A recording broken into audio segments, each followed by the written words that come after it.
Hello, everybody. Hope you guys are good. Good morning. Good morning. Doing an early one this morning. Got a few things that I want to talk about as far as the Nancy case goes, the Nancy Guthrie case. Um, and we're just gonna go over a bunch of stuff. So, welcome. If you guys are new here, thank you guys so much for coming. So happy to have you. If you are returning, thank you guys so much for coming back. We appreciate it. Okay, let's get started.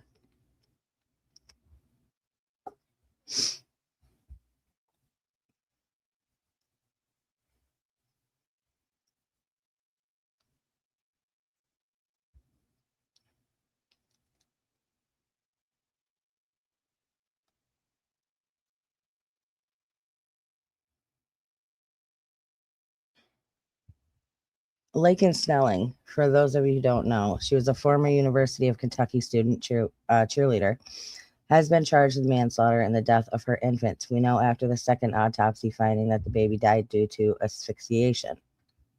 Now, if you guys remember, she was the one who, well, you know what? Let's just play this. Police have now issued an arrest warrant for former University of Kentucky cheerleader Lakin Snelling. And this is after a Kentucky grand jury indicted Snelling on one count of first-degree manslaughter in the death of her newborn baby. Now, Snelling was first arrested last August after her baby was found dead, wrapped in a towel, thrown in a trash bag in her closet. The 21-year-old told police she'd passed out after giving birth, fell on top of the baby, and when she woke up, she reportedly saw the infant turning blue and purple. But then there was a further investigation, and it reportedly revealed that Snelling told medical staff the newborn had actually shown some fetal movement, made a whimper after he was born. So Snelling was originally facing charges like with corpse abuse, evidence tampering, concealing a birth. But yesterday's manslaughter indictment comes after the medical examiner determined the baby was born alive and then asphyxiated. Now, Snelling pleaded not guilty to the original charges. She's been on house arrest at her family's Tennessee home. She's now set to be arraigned on April 20th and faces a maximum of 20 years in prison if convicted of manslaughter. Podcaster Stephanie Pratt, host of Steph's Case Files, has been following the Snelling case since day one. She also knows Lakin's mom. Stephanie joins me now. Thank you so much for taking the time. I first want to ask you about why this indictment now and why for manslaughter, because I read it. And if I'm understanding correctly, you tell me if I'm wrong, there has to be an intent to cause serious physical injury or intent to cause death through an extreme emotional disturbance or intentional abuse, and then it results in death. It's not like, oh, I fell asleep and I fell on top of the baby. It was reckless. It was an accident. This is different. What leads authorities to believe this? And again, why indict her now? Well, we know after the second autopsy findings that the baby died due to asphyxiation of unknown means. And basically, they know that the baby suffocated, although they can't tell exactly how. There's a difference between murder and manslaughter. First degree murder, there's intent, there's premeditation, there's planning. But with a first degree manslaughter charge, there is only in the heat of the moment or under severe distress. And they note that in the affidavit, in the arrest warrant, that this first degree manslaughter charge is because of some sort of duress in the spare of the moment decision made by Lakeland, which led to the infant's death. And if these allegations are true, we're trying to get a sense of what happened here. So I understand that you grew up with Lakin's mom in Kentucky. What can you tell us about Lakin? What can you tell us about her mom personally? What should we be knowing about them and their dynamic? Well, I grew up with her mom in a town called Harlan County, Kentucky. It's a small coal mining town. Everybody knows everybody. A very, very conservative family. We did not have the same clique of friends as most high schools do. My family was very poor. Her family was very prominent. her parents, grandparents owned two restaurants in the area, which was really unknown to me, at least. I didn't know, and none of my friends had parents that were business owners. So her mom, Michelle, cheerleaded just like Lakin did, was a very competitive cheerleader. And we all, I don't want to say this negatively because I don't know. I want to make it clear that I don't know Michelle. I haven't seen her since high school, but there is a competitiveness. There is a willingness to have a certain perception about their family, which may be some of the duress that Lakin felt in that moment. Can I just amplify that a little bit? And to be clear, this could be speculating and you don't have to say it, but based on what you know, and I don't know if you've ever met Lakin herself, but what are you going to be looking out for as this case progresses based on what you know of this family that may give some indication, if these allegations are true? She's innocent until proven guilty, but if these allegations are true, what are you going to be looking out for the potential why here? I don't have a reason for why, because Lakin has a very generous, supportive family. She still has grandparents that live there in Harlan County. Everybody in Harlan County knows the Snelling family and the Brackett family. Okay. Now, when this first happened, I know there was a lot of people that were questioning whether or not anything was going to happen, if she was going to come up on charges. People were more talking like, oh, she was young, she didn't know what she was doing, she wasn't prepared for this, yada yada yada. But 100%, knowing that baby was born alive, and she being her, being this person that was living her life, didn't want a baby, didn't want to take care of it, didn't want the responsibility. So for her to just do what she did, absolutely, she should be charged. And I hope she gets, I hope justice is served. I'll just put it that way. How about that? Okay. Those of you that are in here, I hope you're having a good morning so far, or night, wherever, depending on where you are. We had a whole week last week of like high 60s, between low 60s and high 60s all week. And literally yesterday and today are like, boom, 20s. It sucks. It sucks. Can't wait till summer's here. Okay.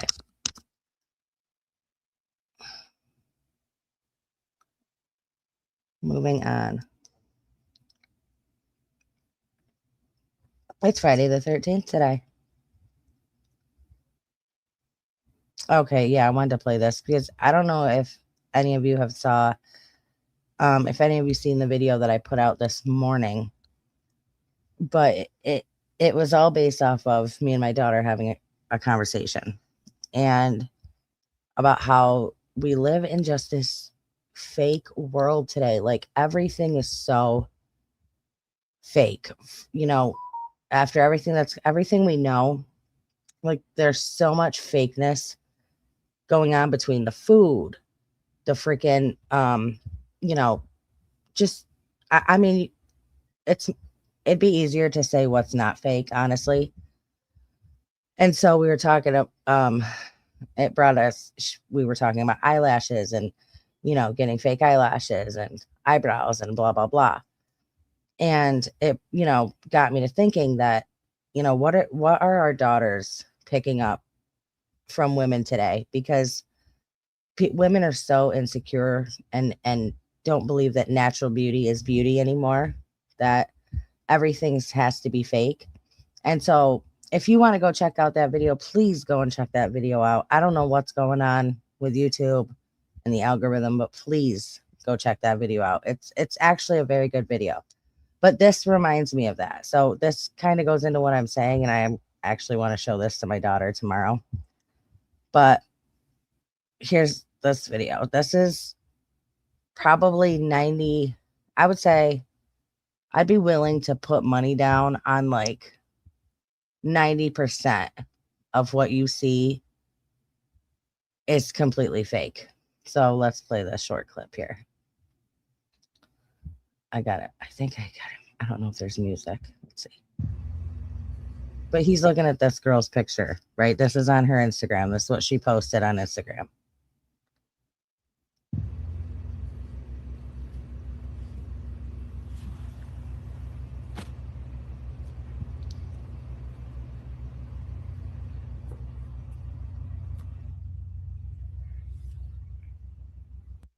But the only reason this is not to knock her looks. This is nothing like that.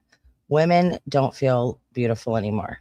Women have no self-confidence anymore, it seems like, and just no, there's no natural beauty anymore. Everyone wants to, they need bigger lips, they need a bigger butt, they need bigger boobs, they need, a smaller nose, they need cheekbones, they need fake eyebrows, they need fake eyelashes.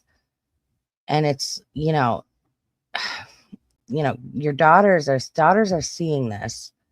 And what are we setting for our daughters? What are we saying to our daughters that we have to change all these things about ourselves to be beautiful? We have to, alter what we look like, what God made us to look like in order to be pretty. And that's just a really, really dangerous game when kids are growing up seeing it, and they're going to grow up with that attitude and that thing inside them that says, oh, I have to do this to be beautiful. I have to have this to be beautiful. It's just living in a world that's so fake. I wish women would just get back to being natural and being, their natural selves, and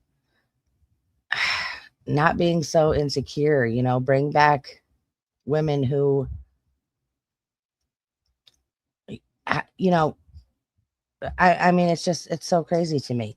The level that people will go to change who they are for likes or views or whatever it is crazy to me. Absolute insanity. But this goes into that video, so that's why I wanted to show this real quick, because people don't realize this, especially especially teenagers. They don't realize that what they see is not real. So it's always a good thing to be able to show that.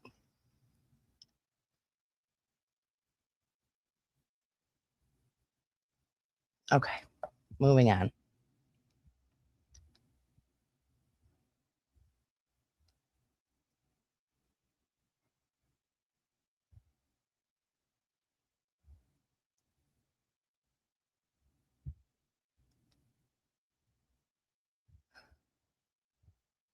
The United States just passed the bill to ban the Federal Reserve from creating a central bank digital currency.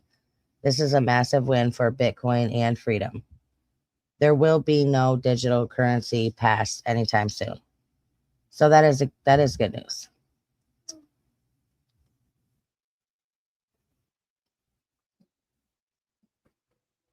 The heck?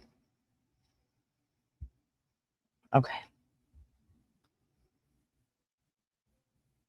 So I want to show you guys this. So I don't know if you guys have all seen the video of the McDonald's CEO, taking a bite of that burger, that arch burger, and then putting it back into his napkin. Like, he literally would not even eat his own company's food, which should tell everybody something. But McDonald's won't call it a burger. They're calling it a product, and people think they know why.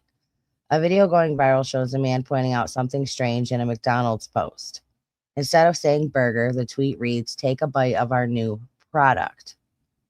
So let's take a look at this real quick. First of all, how many of y'all still eat McDonald's? Do you guys still eat McDonald's? You get it rarely here or there? because I know some people that are like, I haven't ate McDonald's in 10 years. You know, I haven't ate McDonald's in 13 years. So I just wonder. Product. This burger, they call it a product legally. Because legally, they cannot call this a burger if it's not real meat. Don't believe me? Burger spots can legally call products burgers, but they must accurately identify the contents to avoid misbranding, especially for imitation or plant-based items. Imitation or plant-based items. While burger is generally acceptable for meat patties. So if they didn't call this burger a burger and they're calling it a product, what does that mean? Now, do you believe me? Here's more. Some jurisdictions restrict its use for non-animal products, and some chains may use product to avoid specific legal definitions. To avoid legal definitions. Now, do you still want to try this product? Boy, it really makes you think though, don't it? Like, damn. Like, I don't know about y'all, but I've picked up cheese in the grocery store before, and it literally said imitation cheese product. And I was like, imitation cheese product? Like, it's so easy to make cheese. Why are they selling us imitation cheese?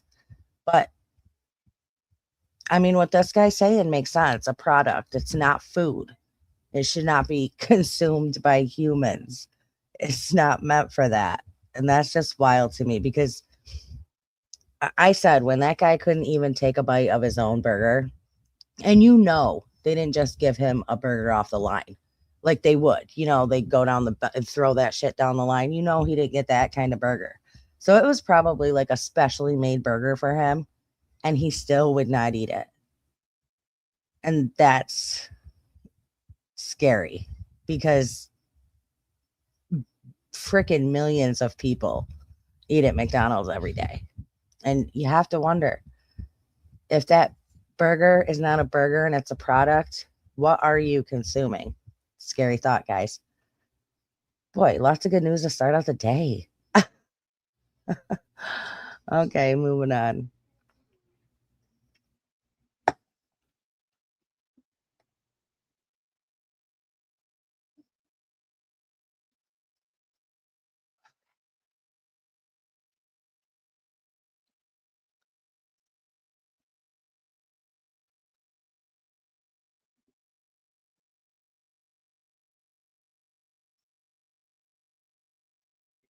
Dozens of missing children have been safely recovered during a major operation in Riverside County.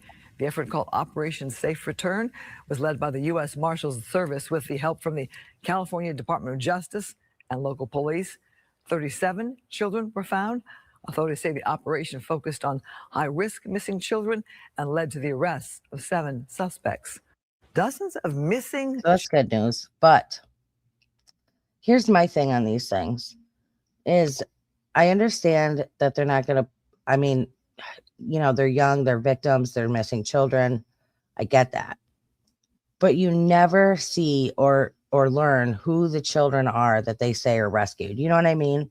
Like you hear about these kinds of things. They'll be like, oh, you know, 45 children were rescued. So many people were arrested. But there's probably, I'm assuming there should be, for these 37 children, there should be 37 missing children's posters, right? Or at least on the National Center for Missing and Exploited Children, they should have some type of missing, you know. So I don't know. I just wonder why they don't ever show that or share that information. And what happens to the children when they're found. Like we hear children were rescued, but we never hear anything about the children or where the children go. You know what I mean? So I always wonder about those types of things. Maybe it's just me.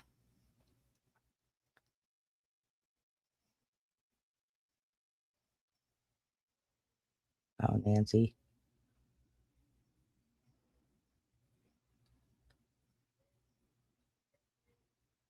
Sorry, I'm scrolling down. I know there's some stuff down here I wanted to cover.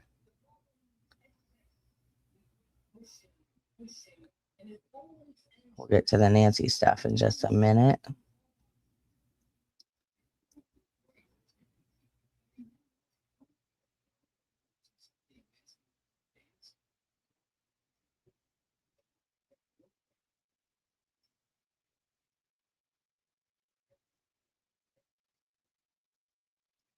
I want to get down to the beginning of it. Oh, wait, it's up here. Okay, right here, I think. Sorry, guys, that's early in the morning.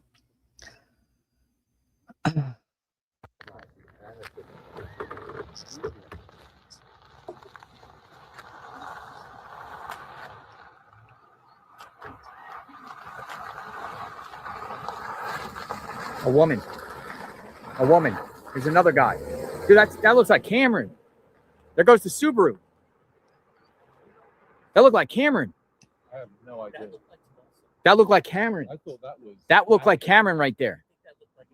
Now, I have made a few videos on the Nancy Guthrie case. I think most of them are shorts, but I have done a couple of full-length videos.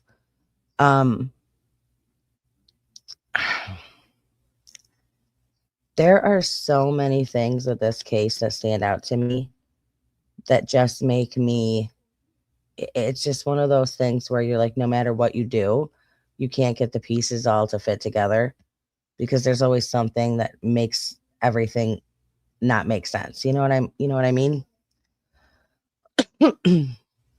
And I know there's a lot of people right now talking about this video of the porch video. And we're going to get to that. But I want to talk about this and why this was important. So they believe, which we don't know, they believe that Annie was the one driving the white vehicle. They believe that, well, jailer believes that was Cameron, Annie's brother, Nancy's son, that was leaving the home in Nancy's car. I mean, there's just so many things. Like, why would he go and take her car from her house? I have so many whys in this case. Like, for instance, why was she an 84-year-old woman with 3 children, one being, very successful? Why did she not have, why were they not making sure that their mother was safe? She lived alone out in the Catalina foothills, not close to the border, lots of stuff going on. And they didn't feel it necessary to make sure that her stuff was maintained and on, and, her subscriptions were up to date. So she at least had some type of security around her home. That is a big one to me. And I know there's people that are going to say, it's, I don't know. There's always people that are going to debate whatever you have to say. But to me, that's a big one because people usually are very cautious of that. People are usually like, I need to make sure my mom's got, everything she needs. Like, her security's up to date. Her cameras are working. Like, I need to make sure my mom's protected. She's my mother and she's, she's up there in age. But no, nothing. And then you have Annie sending pool cleaners to Nancy's house during this whole thing. Her mother's missing. Why in the world is she worried about keeping up the pool? Landscapers have come at the at Annie's request to maintain the property. These things just don't seem like what should be on your mind during your mother's missing person investigation. These are all very important details that stick out in my mind. And just, I don't think the whole picture has come out. Like, I mean, we don't know the background. How none of us even knew of Nancy until this happened. Everybody knows who Savannah is. Nobody know who Nancy. You know what I mean? Not like very few people actually knew who Nancy was. I'd never heard of her before. There's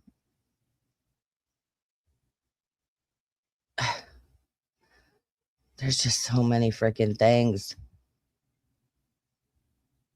But the video that everybody is talking about, the video from the porch, like this literally gets me super frustrated because the sheriff said, and they came right out and they said this when this video came out 10 days later, by the way, they did not have this guy on video till 10 days later because she did not have a subscription.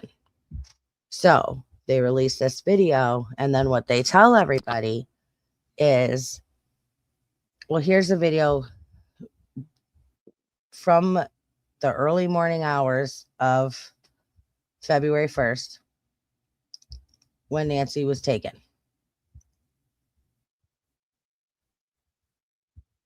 They also said that the only way they got this footage was because it was recovered data. That's what took so long, they said.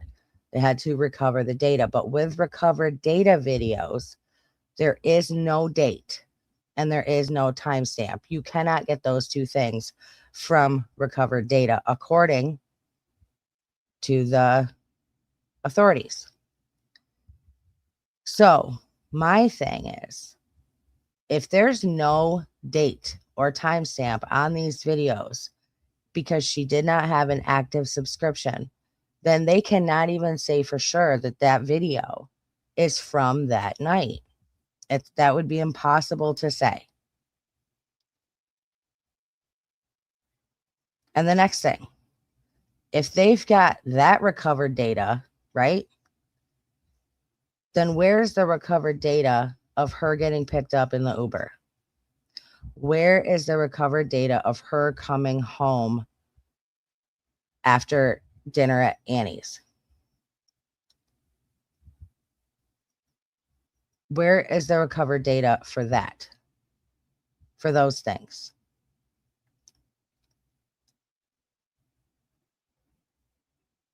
And I know a lot of people are going to hear this, and I know a lot of people are going to be like, you know, there's always, this is what people are going to say. There's always people looking to turn something or take something and twist it and turn it into some type of conspiracy. That's not what I'm doing at all. But I've been around true crime long enough and true crime cases long enough to know that what you are given is not necessarily the whole story, and is it not necessarily exactly how it went down. It's just what they want the public to, it's how they want the public to think it went down. You know what I mean? Now, say what you want,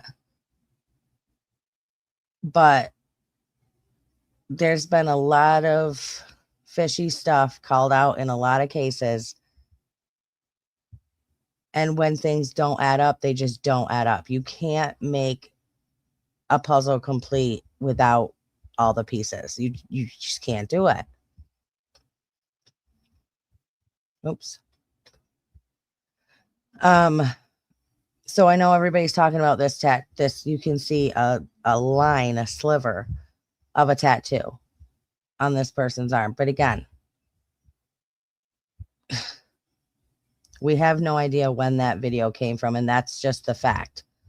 That I don't even know how they can come out and say, well, we're assuming it's from that night, because they don't know.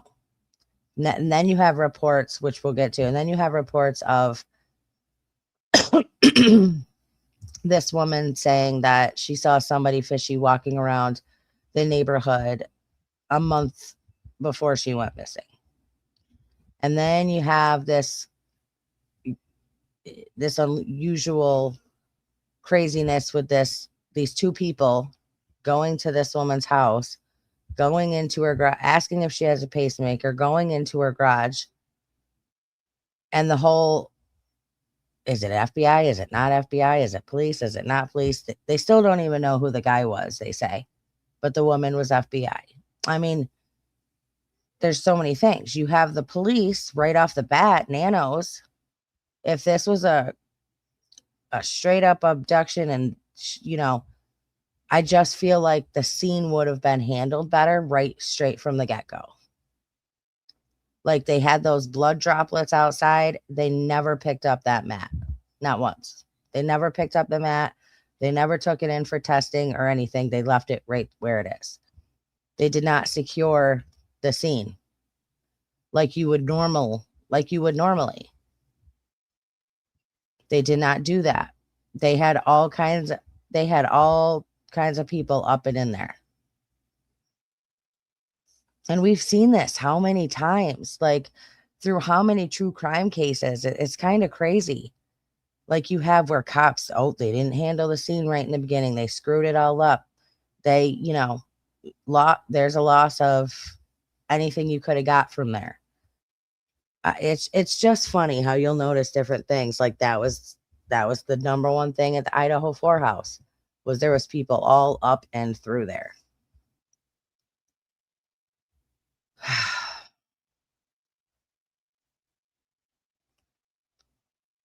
All right.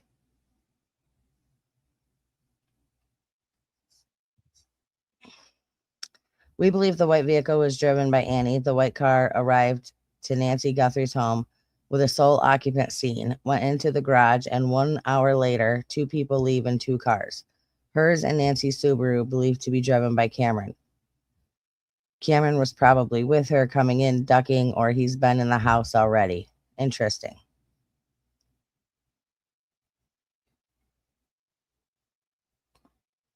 Let me go back up here to the Nancy. The Pima County Sheriff was asked if he thinks the Nancy Guthrie suspects could strike again, and he responded absolutely in a new interview with NBC News. He said they believe it was targeted, but are not 100% sure of that. Was there a timestamp at some point in time? Could have been, but that image they gave us doesn't have that. What I tell people is this: they say, "Well, of course it's 2 different days. Look at the lighting, or look at the different attire he's in, or whatever." I look at that video and go, I have no way of knowing that that's 2 different days. I understand someone might assume that, someone might speculate that, but we don't work on assumptions or speculation. We work on evidence. And the evidence in front of us tells us you have a man dressed in this attire in one image, and you have him dressed this way in another image. There is no way to, with certainty, say this is a different day. Somebody might be able to speculate that, but again, evidence takes us there, not. Well, that's the problem that he just said himself. You cannot say definitively whether they are the same day or they are different days without the evidence being there, without the timestamp or date being there.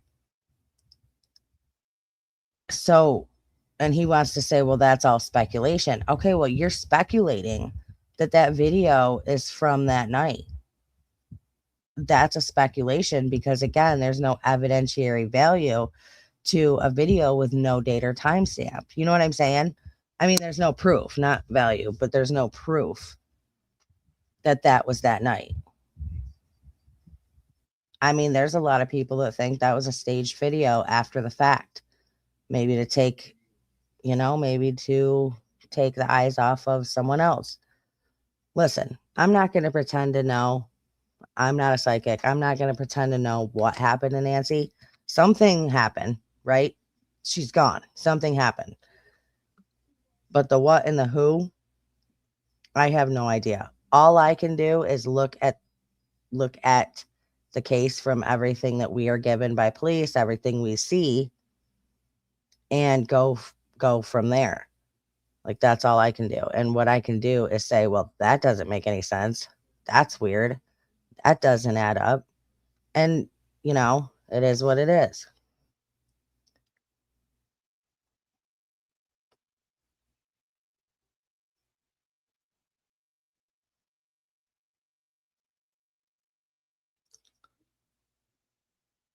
thought this was funny.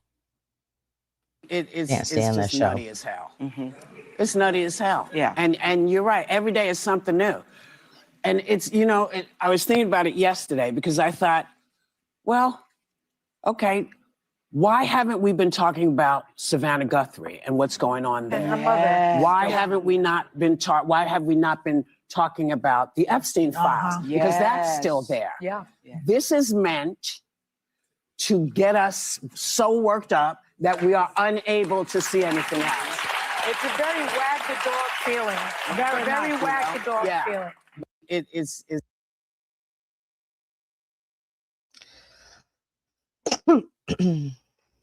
Well, maybe she's not talking about the Epstein files because she's in them. Maybe that's why she's not talking about them. Just saying.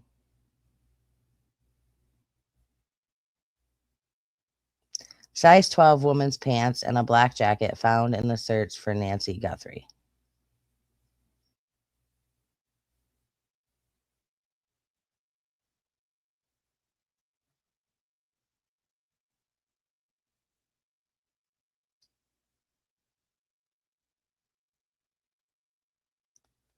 What does that say? New York Co. NYCO. Some pants look like they've been there a while. No, I said, this is what I said. I'm like, why are there just random clothes in the desert? Like, unless I could see somebody maybe putting it there on purpose. I could see something like that. But why are there just random clothes, random women's clothes just laying in the desert? This was interesting.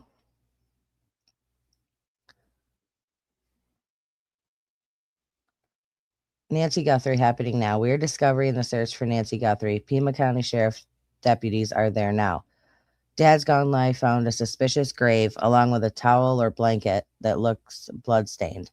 The cross also looks to be zip tied.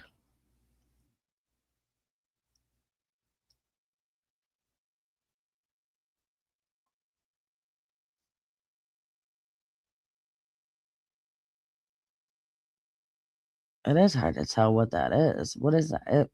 Is that a towel? Kind of looks like a towel because of the shred, the way towels shred like that, you know? So it does look like a towel. But let's see.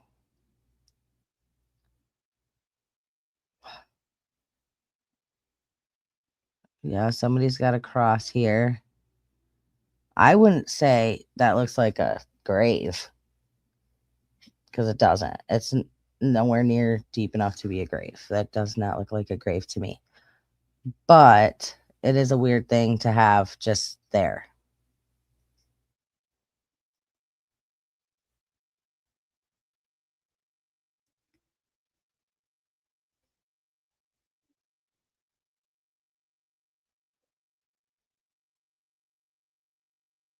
And now I will say this, there are so many people and there's so much craziness going on in that area now because of her being missing and the media and the YouTubers and all the people that are there, that I'm just saying, I'm not saying this is what happened, but I am saying that you also got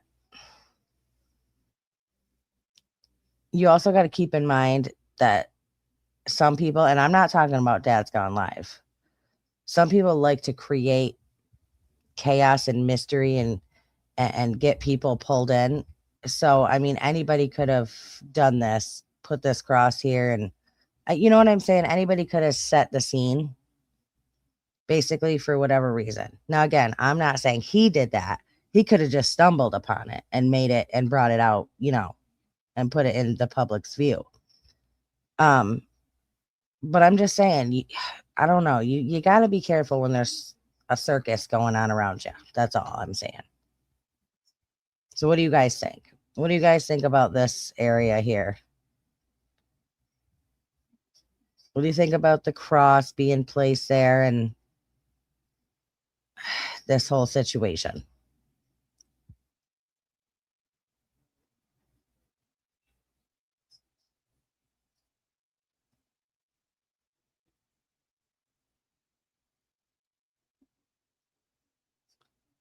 Okay.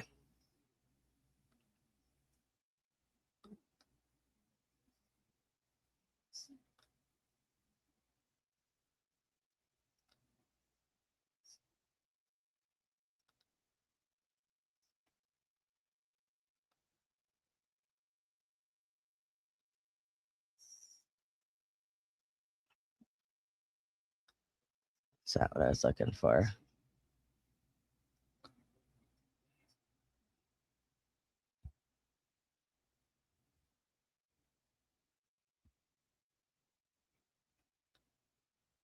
I have been saying this the entire time. It would not surprise me if this is connected to the restaurant appearance, realizing who Nancy was related to.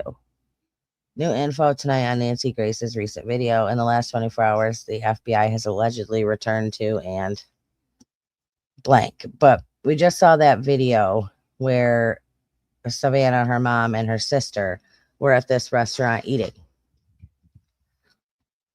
It does not seem like it was that long ago either. But now a lot of people think that maybe Savannah showing up that day with the cameras and being out to dinner with her mom, they might not have even known who her mother, you know what I mean, who her mother really was until they saw her walk in with Savannah.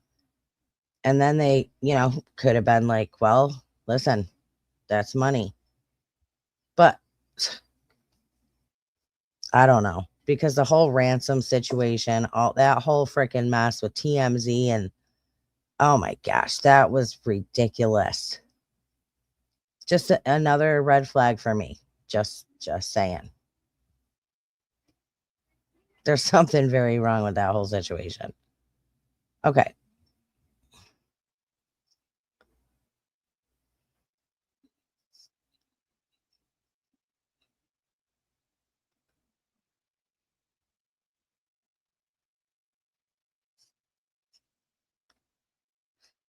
All right, let's talk about this tattoo. Let me ask you the $1 million question, literally the 1.2 plus $1 million question, because that is the amount of the reward for information leading to the whereabouts of Nancy Guthrie. 1.2 plus $1 million on the table. Darren, after looking at this, I want you to think carefully before you answer. Could you identify, just make a stab at it, your best estimate as to what this sliver, it's a small portion of a larger tattoo. What is it?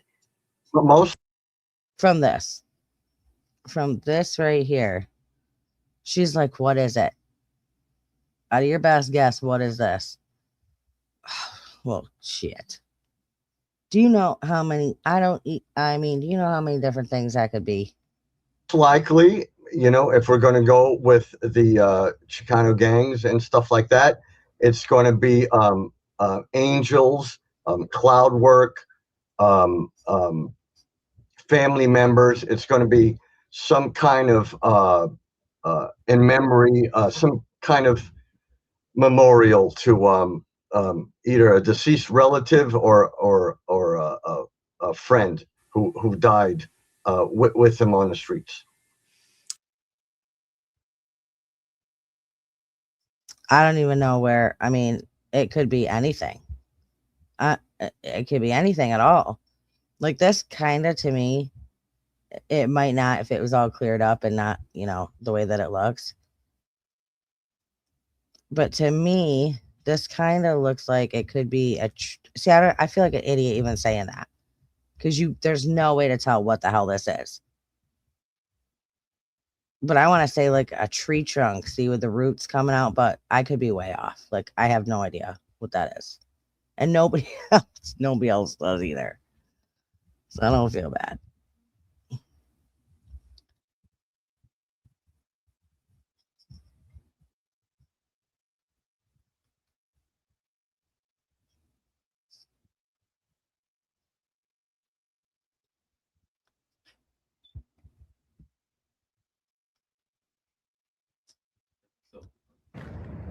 All right, we got an electric company.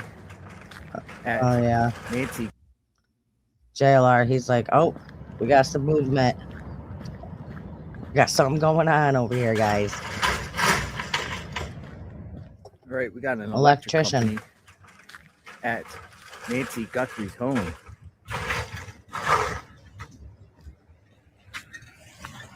Got activity going on at Nancy Guthrie's home. Sovereign Electric.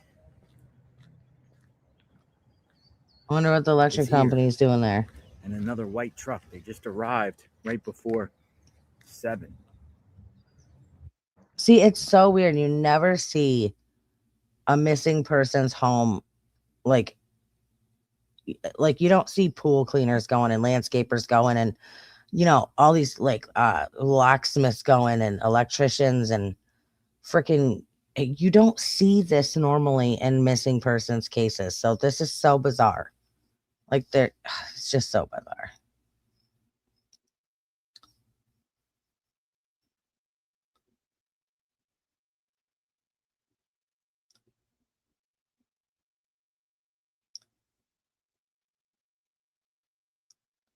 He's up there on the roof doing something, that guy is. The hell's he doing up there? Do you know?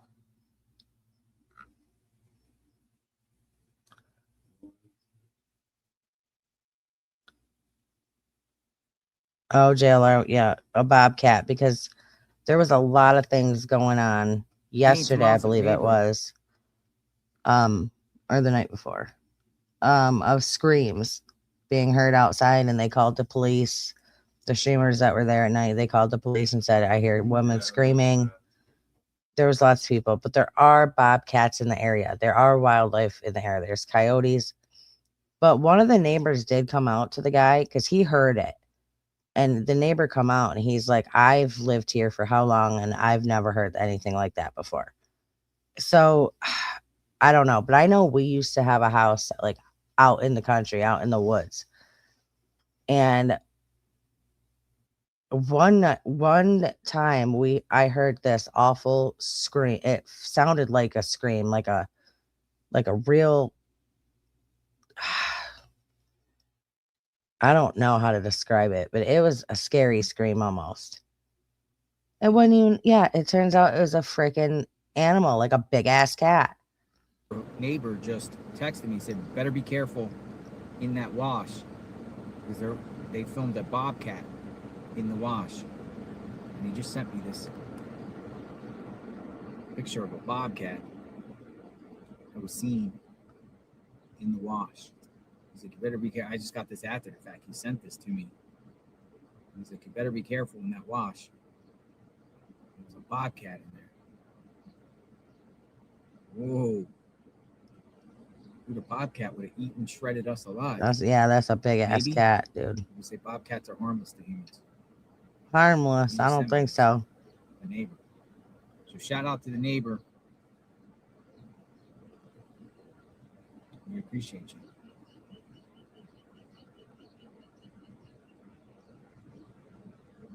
We appreciate you. Thanks for letting us know. Yeah, that's crazy. Okay, let's see what else we got here that I want to go over and discuss this morning.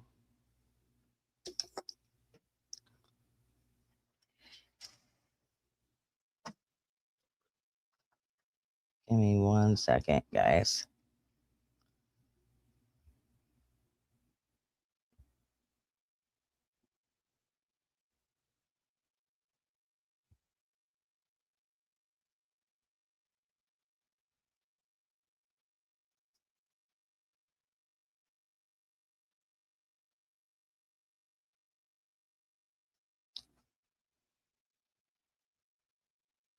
Hope you guys are doing well. I'll be right back with you. Give me 1 second.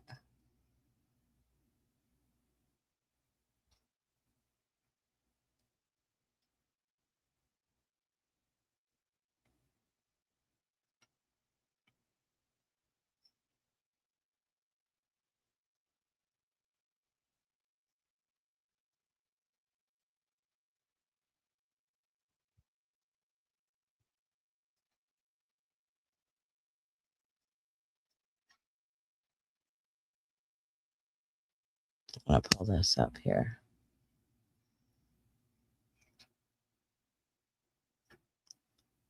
I don't see it.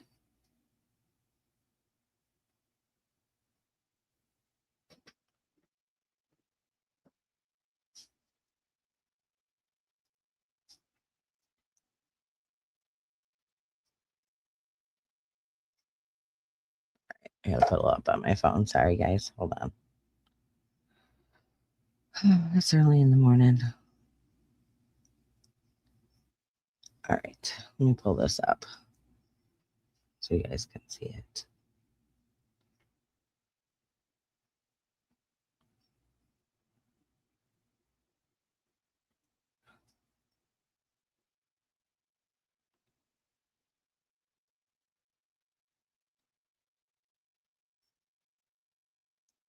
Okay.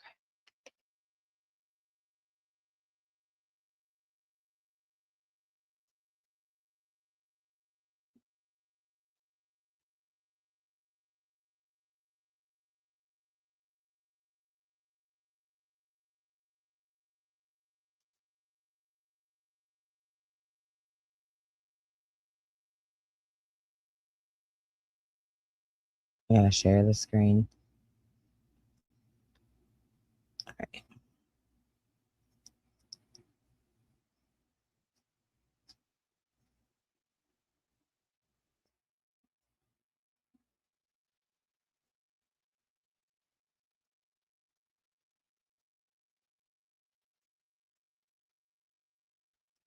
Let's get done with this, Nancy's, and then we'll move on. Okay, this is big. Now, as you may know, it has been 40 long days since 84-year-old Nancy Guthrie went missing from her Arizona home. And while we still haven't learned who allegedly kidnapped Today's Show host Savannah Guthrie's mother, we have learned something else. We have learned a pretty astounding revelation about another case that you're probably familiar with and may now relate to what we're talking about, because it turns out News Nation viewers aren't the only ones who think that Brian Enton's reporting is top-notch, because apparently quadruple murderer Brian Kohberger is also a fan of our intrepid reporter. You see, Kohberger was apparently watching videos of Enton covering his case before he was ever arrested for the brutal murders of 4 college students, which I gotta say, more than a little frightening, right? But it does raise an interesting question. Could Nancy Guthrie's alleged kidnapper also be watching Enton's coverage of this crime? He's been on the leading edge of every new development, so it would make sense that whoever took Nancy has been following him in hopes of maybe staying ahead of investigators, right? Joining me now for more on this revelation, this strange revelation, is News Nation senior national correspondent Brian Enton. Brian, my gosh, how did you learn that Kohberger was following you? Yeah, I mean, look, it is kind of creepy to think about. I guess I wasn't that surprised, but the way I learned about it is because, remember, the digital forensic experts who went through his phone to get ready for trial with Celebrate, they actually told me, like, hey, just so you know, he was watching your videos, he was following your reporting, and they actually sent me a screen grab. You know, they used the software to pull the information off of his phone, and there was me. A picture of me doing one of my videos. This is it. We're showing it right here. Yeah, that was one of the ones that they sent me. And I haven't really talked much about it. I found this out months ago, just because, I don't know, I guess I maybe tried to put it out of my head. It just kind of creeped me out. But again, I mean, I guess I'm not that surprised, considering, much like with Nancy Guthrie, I was there for months. I was outside the house every day. I was covering every little update. And I've been doing the same thing here. So I guess, you just kind of have to assume whoever did it is probably, trying to take in all the coverage. So now that thinking about it, processing it, how does it make you feel knowing he's watching your coverage? Yeah, I mean, again, I think I just try to block it out. I mean, I just try to focus on the job and obviously just getting the facts every day and reporting. And I think if I thought about it too much, it would probably just freak me out too much. So I think maybe that's why I haven't talked about the Kohberger thing until now, just because I didn't want to think about it much. And it's the same kind of thing with whoever did this to Nancy Guthrie.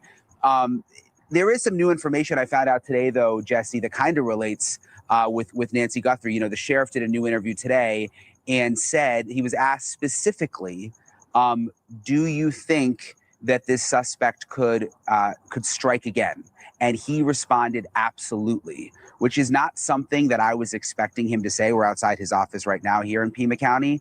And he did follow up and say, we still believe that it was targeted, but we can't say that 100%. So that was also just kind of troubling to hear him say. I mean, he literally said absolutely when he was asked if the suspect could strike again. Okay, so two parts about that. One, it seems to be that he's just hedging his bets, right? He's saying not that he has new evidence to suggest this person's on a spree and is going to attack somebody else, but we just can't definitively say if it was targeted. But Brian, I have to ask you this: if we're talking about Kohberger following your reporting before he was caught, and maybe have to assume that's maybe why he was following you, for maybe to get ahead of investigators.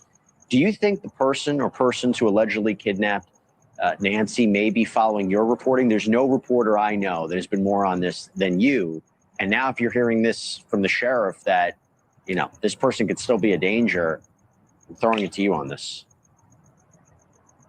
Yeah, I mean, I guess whoever did this probably following a lot of reporting, including mine. Again, I'm kind of the one who's been on it every single day. Now it's day 40. So I would imagine so. I mean, there are obviously certain things that we don't always report, things that we find out or we hear about. You kind of have to keep, in perspective here that this person is still on the run. There are parts of this investigation that have to remain secret for obvious reasons. But it's a strange sort of component of this whole thing to think about. I mean, you've been doing crime reporting for probably almost or as long as I have. I mean, I think it's just a reality that we have to deal with. I mean, these people are probably watching us, and it was, like I said, I wasn't totally surprised when I found out that Kohberger was, but to see the actual screen grabs of the videos was a little like, oh my gosh. Let me tell you something. If he went to trial, you could have been a piece of the evidence because it would have shown consciousness of guilt. Why is he looking so much into the reporting about this quadruple homicide, right? I mean, that would have been, maybe you might have been a part of that, a piece of that evidence, just to let you know. Speaking of the Guthrie case, just for a second, what is the latest on the ground there? Have you been able to look at a little bit more about the search warrants at all? What can you tell us? Yeah, we've been trying to get the search warrants because let's not forget about those two big events. I mean, right on your show, we were there that one night, the two big raids. I mean, there was the one in Rio Rico near Mexico, and then there was the one 2 miles from Nancy Guthrie's house, and there were search warrants. Unfortunately, we still haven't been able to get our hands on them. They are sealed from what we can tell. This is all still active. They haven't officially said like anybody's been cleared at this point except for the Guthrie family, but we've been trying to get them because again, I think it would just be so interesting to find out what led them to those two people and those addresses, yet they still haven't made any arrests. Was it cell phone data? What have they been looking into behind the scenes? But we haven't been able to get them yet, Jesse. I heard there's been talk about this video of Nancy in her bedroom. What can you tell us more about that? Yeah, so this is very kind of another just sort of freaky thing. There's this Today Show video. It's from 2013, Jesse. It's another segment that Savannah did with her mom that no one had really seen until yesterday. It sort of surfaced again. But this segment was actually inside Nancy Guthrie's bedroom. So they had a live shot set up in her bedroom. Savannah was back in the studio talking to her mom in her bedroom. And she was showing Savannah and her viewers basically how to make a bed. This is how I taught Savannah how to make a bed. I make it so perfectly. And her mom came across just really sweet. I mean, it broke your heart to see the video and think about where we're at now. But it was also just strange because it was inside her bedroom. I mean, you could see the window, you could see the bed, you could see what it was like inside her bedroom. And again, knowing what we know now that she was taken from her bedroom, it's really sad to think about. And it could have given the person or persons who allegedly took her an idea, mapping out of what the house looked like, what that room looked like. And that's just very, very unfortunate to think about because it's impossible to know that you were filming what is a nice segment that potentially could have been used by someone to harm her. Brian, listen, thank you so much for coming on. Thank you so much for sharing this. Great reporting. Stay safe out there, okay? Thanks, Jesse. Thank you for watching.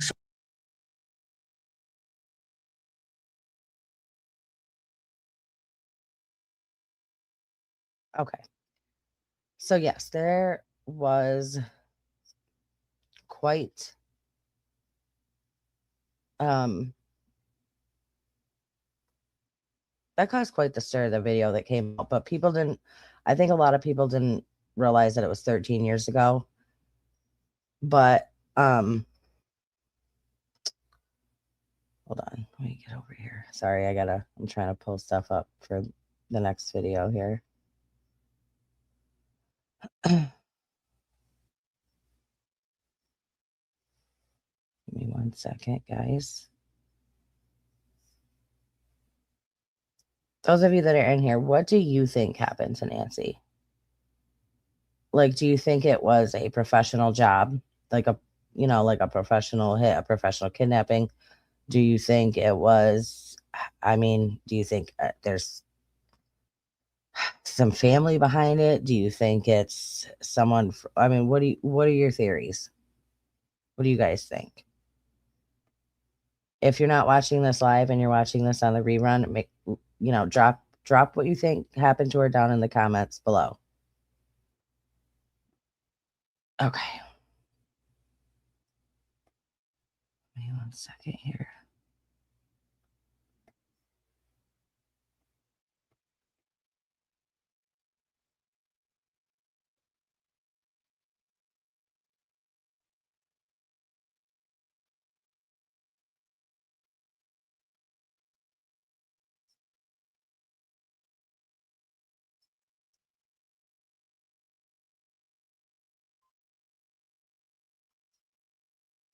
I am trying to find this video. Where the frick did it go? Sorry, hold on 1 second, you guys.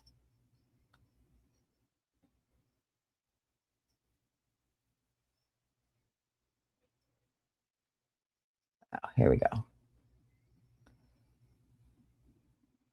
What? So what happens when your kids use your YouTube? Then you got all kinds of kid stuff on your freaking feed. For goodness sakes.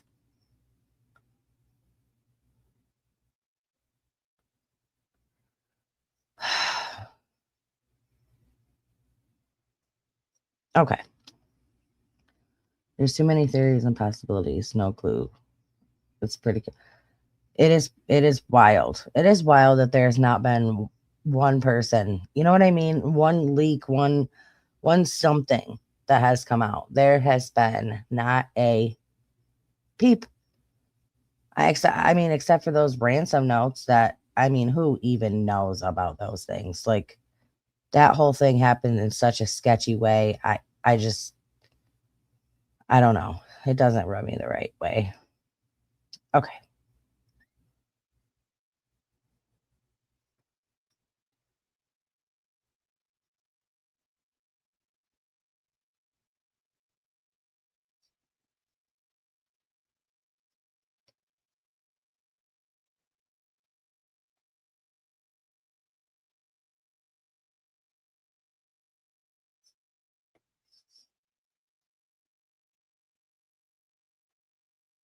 It is pretty freaking crazy.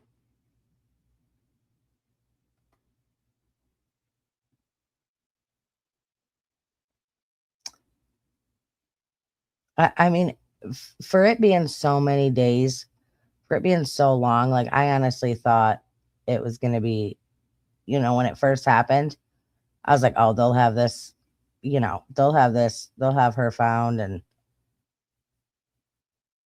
But again, the more you hear about it, it's crazy.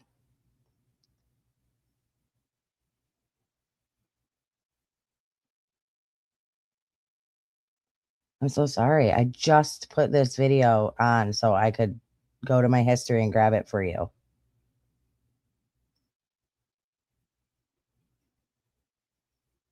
Here we go. Okay. Now we're cooking with peanut oil, guys. Now we're cooking. This is what I was looking for.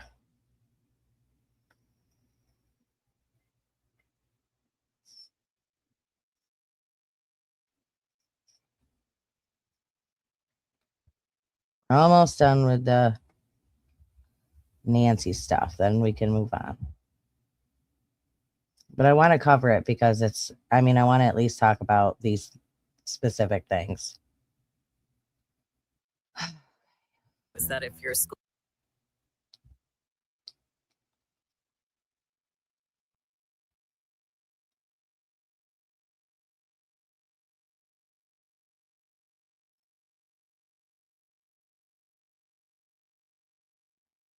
to yet, who lives right around the corner from Nancy, very, very close, has lived here for a long time, knew Nancy. They used to walk together. And she had a very interesting story, Jesse, because she says she saw a suspicious man walking in the direction of Nancy's house sometime around February 11th, which is a very significant date because that is the date that we know FBI agents were asking other neighbors if they had any Ring camera footage from that day. Listen to what she told me, Jesse. So this is my window that I'm getting ready in the morning, and I saw him out there. So I couldn't make out his face. He was in kind of street clothes, not shoes that you'd walk in, and he had a baseball hat really low, and he was kind of hunched over, and he was kind of looking around, and he just didn't fit. And he wasn't going terribly quickly like a normal person that's getting exercise. He was kind of going slowly, and when he walked by this street, he really took a long look at it. And I actually misspoke. I said February 11th. I actually meant January 11th. So it would have been a couple of weeks before Nancy went missing on February 1st. And all the neighbors in this, it's the kind of neighborhood, they know everybody. They know, if someone doesn't look like they're normally here. It's that kind of a place. So that really, really stood out to her. And she says she has since talked to the FBI about it. You know what's so interesting? I'm really happy you did that interview. Sometimes we don't think about what's that community going through. Obviously, there are those who knew and loved and care about Nancy, but they have been at the focus of this for weeks. They've been living through this for weeks on top of the fact they were probably incredibly nervous in the first few days about their safety in the community, which brings me to an overarching point.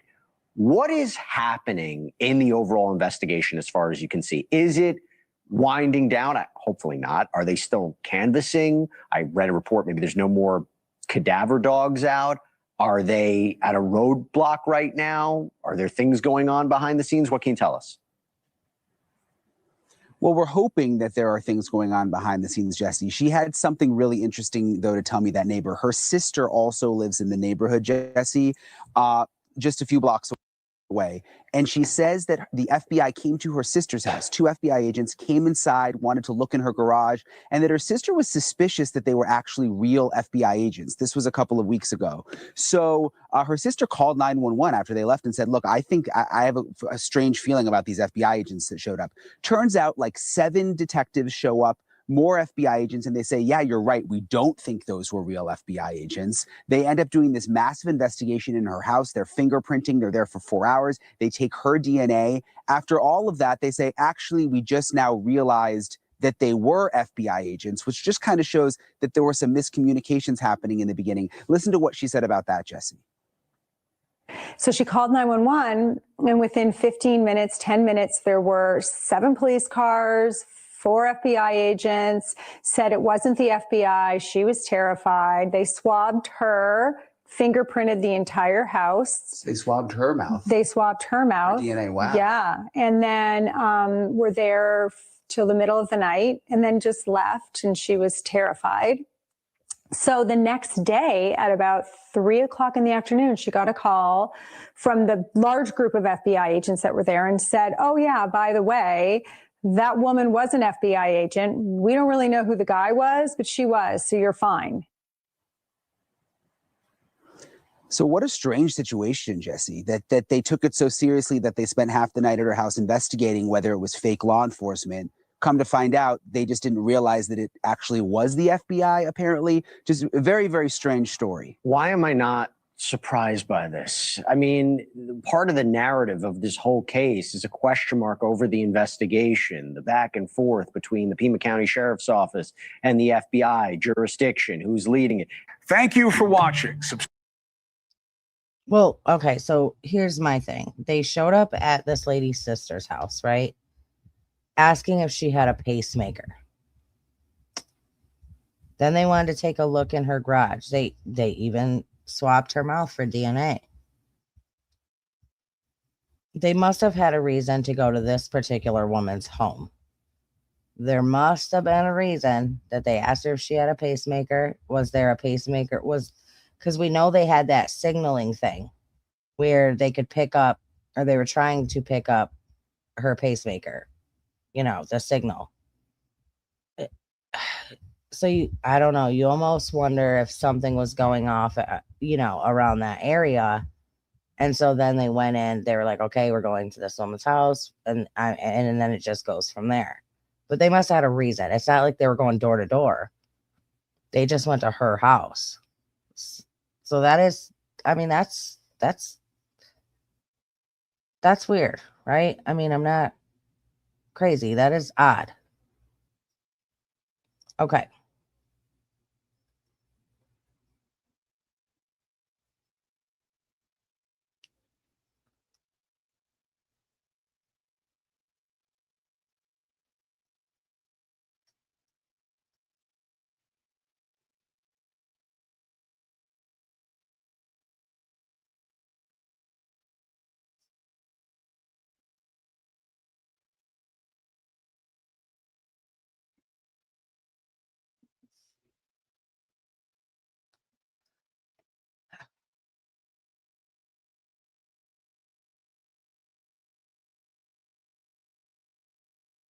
Ugh, another heartbreaking ending to a story. Let's go ahead and pull this up.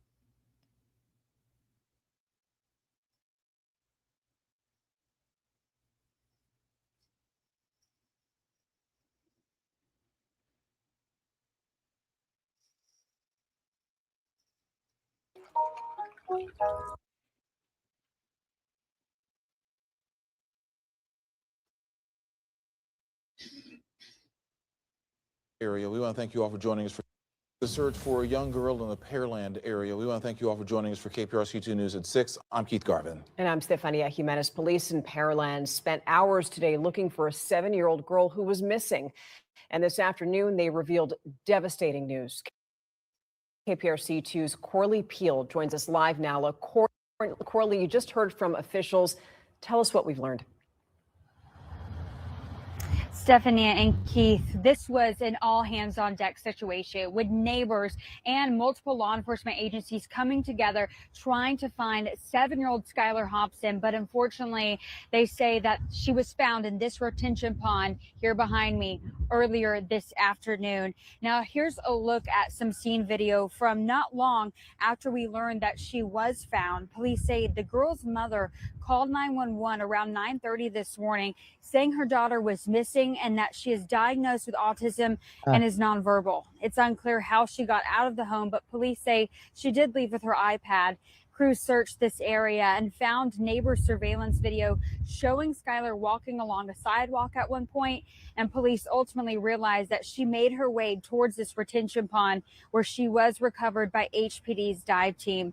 Advocates say it is common for children diagnosed with autism to gravitate towards bodies of water, and we spoke with an advocate who says this is heartbreaking and that her thoughts are with this young girl's parents at this difficult time. I just need her to know that she did her best. That she did her best. She did everything she could. I know she did, because people who have kids with autism, we are all trying our best to keep our kids safe. And so I need her not to judge herself too harshly, to know that she has a group of other autism moms who are praying for her and who support her. And Shaletta Brundage that we just spoke with, the advocate there, she says that she does have an organization that provides specific locks and devices for families who have children diagnosed with autism. And she says that interior locks can really help in certain situations to help prevent children from wandering. But again, she says this tragedy can happen to any family and any parent with a child diagnosed with autism. Reporting live from Pearland, Corley P. That's awful. It's awful that she ended up in the water, but I mean, I'm grateful that the mother doesn't have to go on every day wondering, is my daughter out there? Where is she? What happened to her? It is awful though. I mean, they say that, you hear that with every single child that goes missing that has autism. It's always the first thing is like, always check any water near you, any water around because they gravitate towards that for whatever reason. Excuse me. Okay.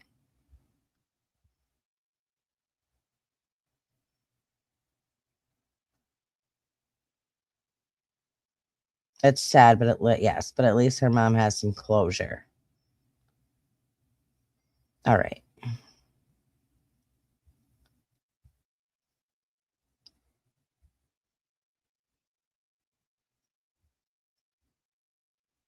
Check this out. This is in freaking sane.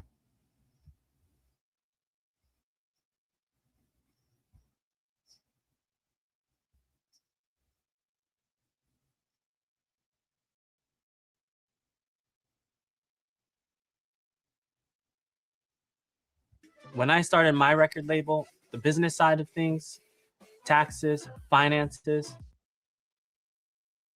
All right, so a Texas mom's viral post. If you have an Alexa device and young children at home, you're going to want to hear this. All right, so a Texas mom's viral post detailing a disturbing exchange between an AI assistant and her 4-year-old. Our Brenda Ordonez has been working this story. She spoke with the mother, a local tech expert, and pressed Amazon for answers. What were you able to find out?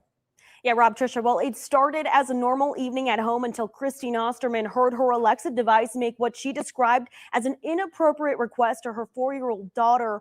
Amazon says it was a device misunderstanding and is now making changes. But for this mom, the concern doesn't stop there. It's become a household phrase. Hey, Alexa. But for Christine Hosterman, it's now by Alexa. There will be no more Alexa in our house. I don't want to take that chance of that happening again. 2 weeks ago, Hosterman was cooking dinner when her 4-year-old asked Alexa to tell her a silly story, something the child did all the time. Alexa told her silly story, and then my daughter started telling her story about a princess. In the middle of this story, out of nowhere, Alexa said, "Hold that thought. I'd love to see what you're wearing." Hosterman shared screenshots of the interaction. They show her daughter responded, "I have a skirt on." Before Hosterman could intervene, Alexa replied, "I'd love to see what you're wearing. Let me take a look at your skirt." This experience isn't quite ready for kids yet, but I'm working on it. I'm like, oh my gosh, why is this device asking her what she's wearing? I felt like it was sexualizing my child. Hosterman confronted the device. She says Alexa apologized, saying it couldn't actually see anything and called its response confusing and inappropriate. Hosterman turned the device off and submitted a ticket to Amazon. When she turned it back on, she says the conversation had been altered. These are pictures she shared of the before and after. Tech expert Dave Hatter spent 25 years writing software. He says the odds of AI going this far off script on its own are slim, and what he suspects, he says, is far more disturbing. It feels to me like, as a potential predator, Yeah, like somebody hacked into it. seeing that there's a child accessing this and sort of gauging where the conversation's going, that's more of a human being just trying to now steer down this direction. An Amazon spokesperson says Alexa misunderstood a request and tried to launch a camera feature, but says safeguards centered around children profiles prevented the camera from ever turning on. Amazon says it has already made changes to prevent this from happening again, but for this mom, the damage is done. My concern is that it recognized that she was a child to begin with. And so with or without the child profile, it shouldn't have been asking that. Yeah, so Amazon says moving forward, when a child profile is in use and Alexa hears a request to launch this feature, Alexa will immediately respond that this feature is not available. Their full statement can be found on fox19.com. Reporting in studio, Brenda Ordonez, Fox. I mean, that's bizarre though. For the little girl to be telling a princess story and then for Alexa to be like, hold on, what are you wearing? And then let me see it. No, that's super weird. And I would be freaking out too. Not gonna lie. Like that would be super freaking strange. Like that's super sketchy. If you have a kid, you understand. If you don't, you don't.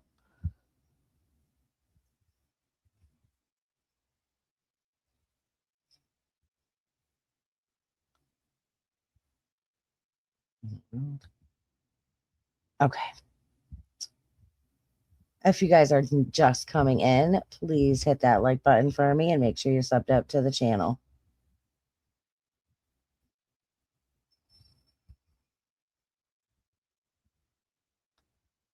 I thought that was insane.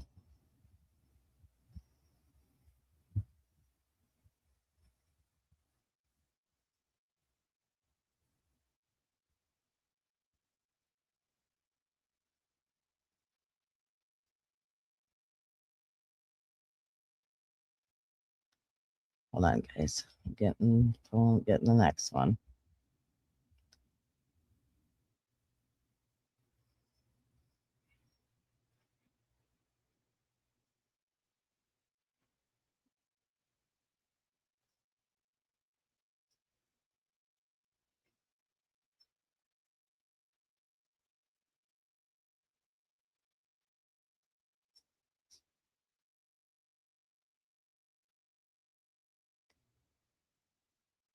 I gotta get my son to stay off my YouTube. It's literally like all his stuff on here.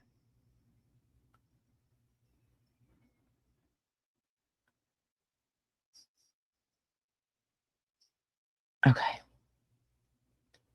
Sorry about that. Okay. Yeah, for real. That's crazy. I never heard such a thing.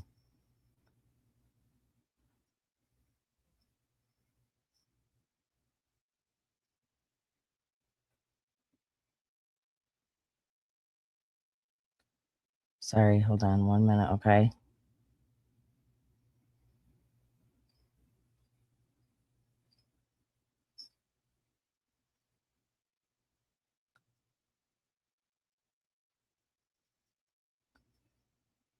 All right, let's pull this up.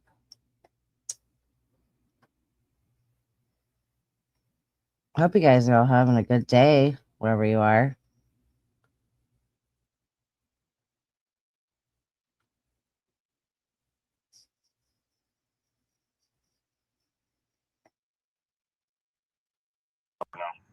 You live in there, right?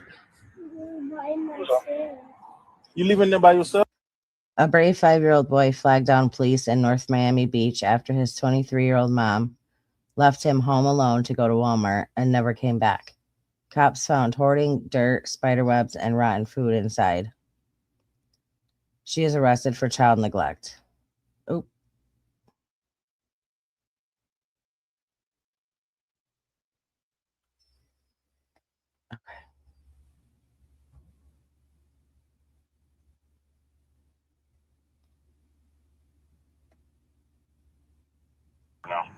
You live in there, right? You live in there by yourself? Oh my Saturday God. night, North Miami Beach. Police are flagged down by a 5-year-old boy. He doesn't know where his mom is. She didn't tell you what time she's gonna come back? Oh. But we'll find mommy, okay? So his mom went to Walmart. Cops can't reach mom, they say. I'm gonna leave the door open. I'm gonna stay with you the whole time, okay? You don't know your ABCs, right? You wanna sing it with me? A, B, C, D, E, F, G. I know you know it. They sweep the efficiency where the boy lives with his mom. They say they saw several boxes, signs of hoarding. Along with the boxes, there were signs of dirt, spider webs, and leftover rotten food residue everywhere, they said. Mom still couldn't be reached.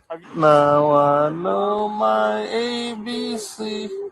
Next time, won't you sing with me? See, you know it. North Miami Beach police trying to keep the child calm. Cops spotted the boy around 8, and several hours later, they reached mom, who said a friend would pick up the boy. That friend never showed up. Oh my God. At around 1 o'clock in the morning, the little boy was given over to the Department of Children and Families. Mom, Britley Lewis, was spotted eventually leaving the house and arrested. Away from the alleged victim. Mom ordered to stay away from her child. And in the middle of all of this, a little boy not knowing where his mom is, police trying to bring a smile to his face in a heartbreaking moment. You know the Ipsy Bitsy Father, you know? You know that song too? Yeah, you do. You laugh because I start singing it because I see you. That is awful. He said, I live in there by myself because my mom left me. And it makes you wonder how often she left him home alone, because it seems like he spent a lot of time alone, not just that one day so she could run to Walmart. 5 years old. Ugh. It makes me so mad.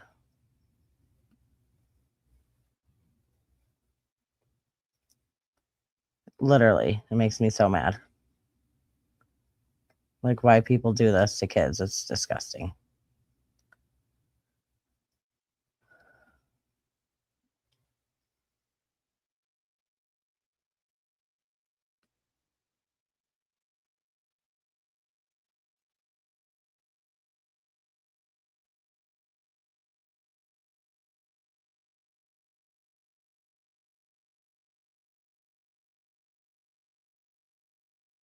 Sorry, hold on.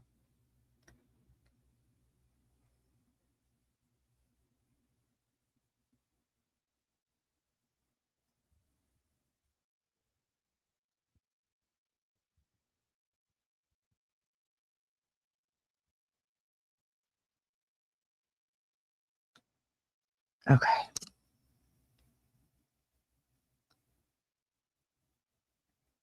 Oh.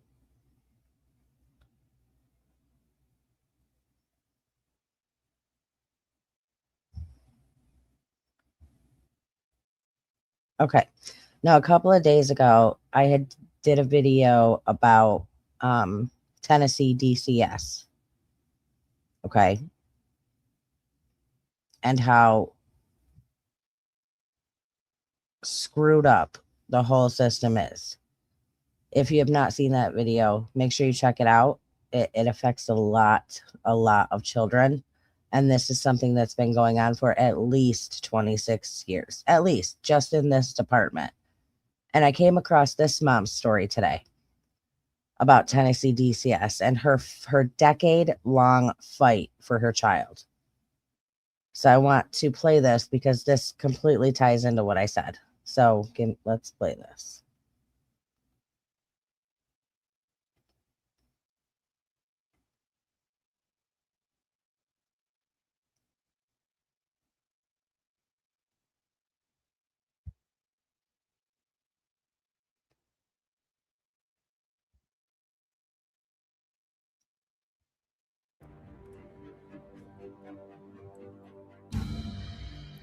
It's 8:47 right now. A Nashville mom has been fighting DCS for her son for 10 years.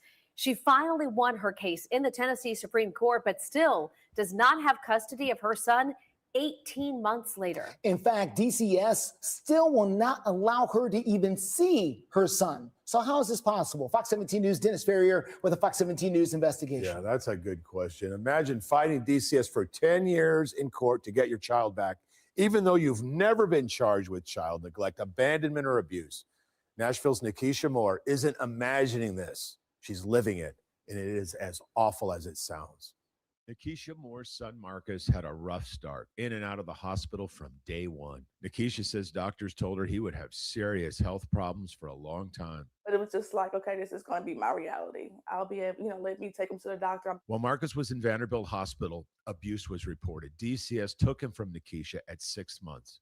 All she could do was hire a lawyer and fight. They found all these fractured ribs. Well, it's very noticeable that none of these ribs are broken. They're fractured, and they're all at various stages of healing is what they call it. There's no bruises, there's no contusions, there's no other signs of abuse, but you have these fractured ribs. You also have these images of Marcus's skull that shows soft spots, more proof that this is a medical condition called osteopenia.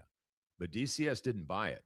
The agency said either Nikisha or the dad hurt Marcus. 10 years later, his room remains empty.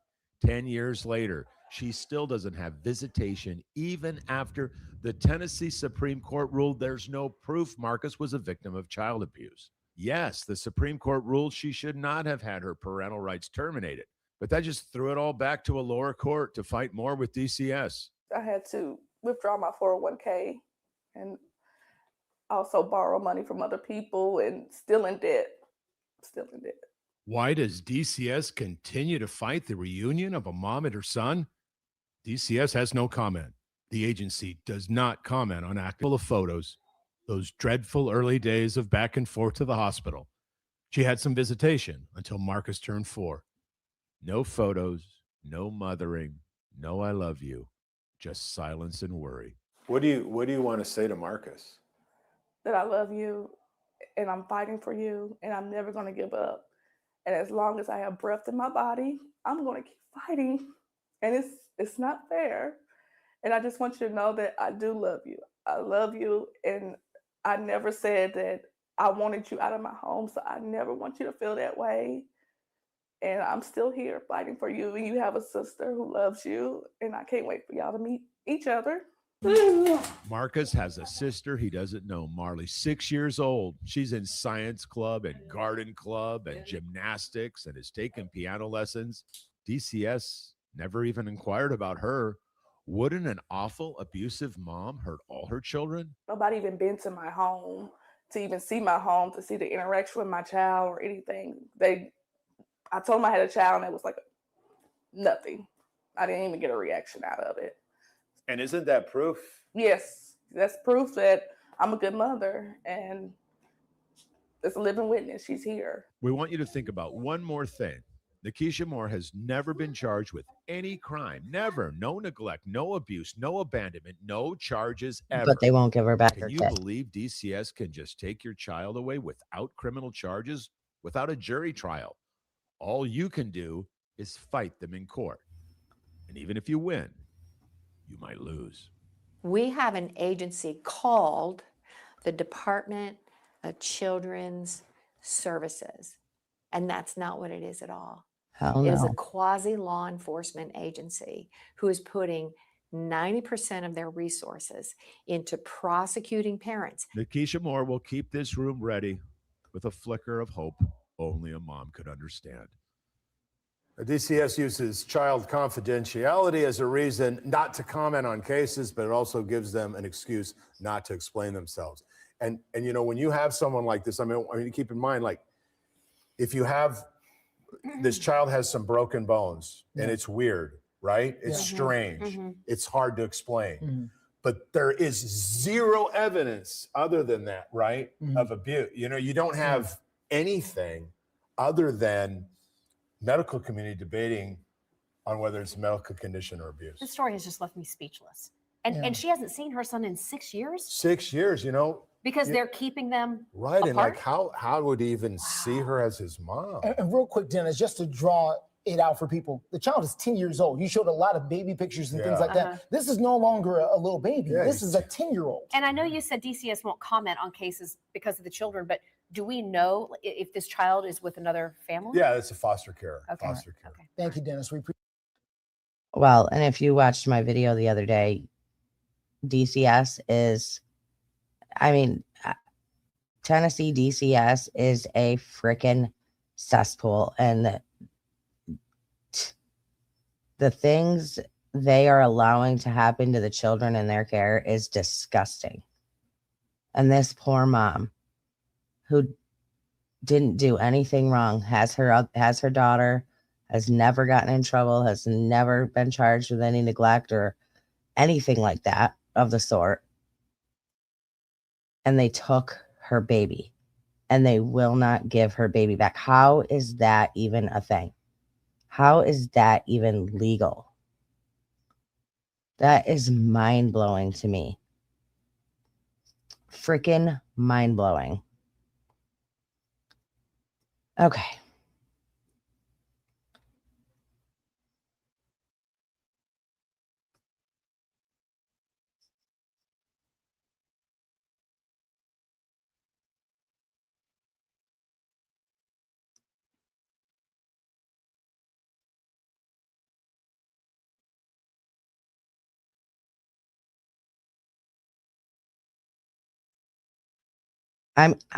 I mean, seriously, that's criminal. Like, I don't understand that.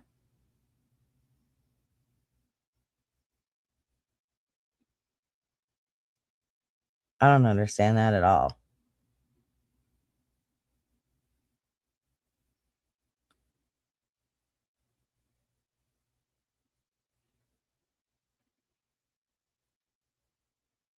Okay, sorry. Let's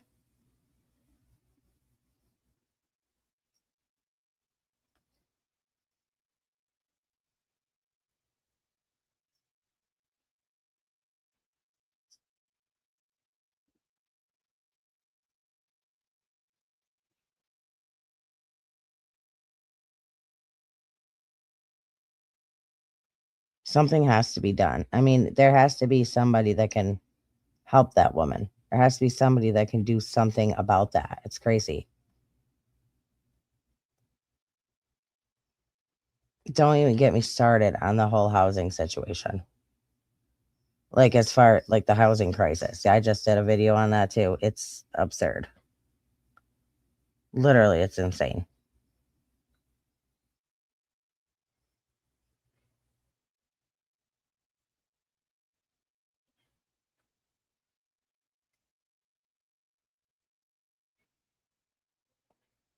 Oh, that's right. I got to pull that up.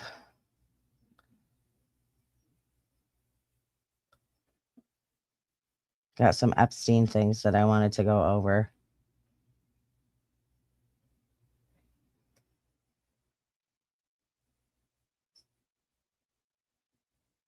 Okay, I'll pull this up first.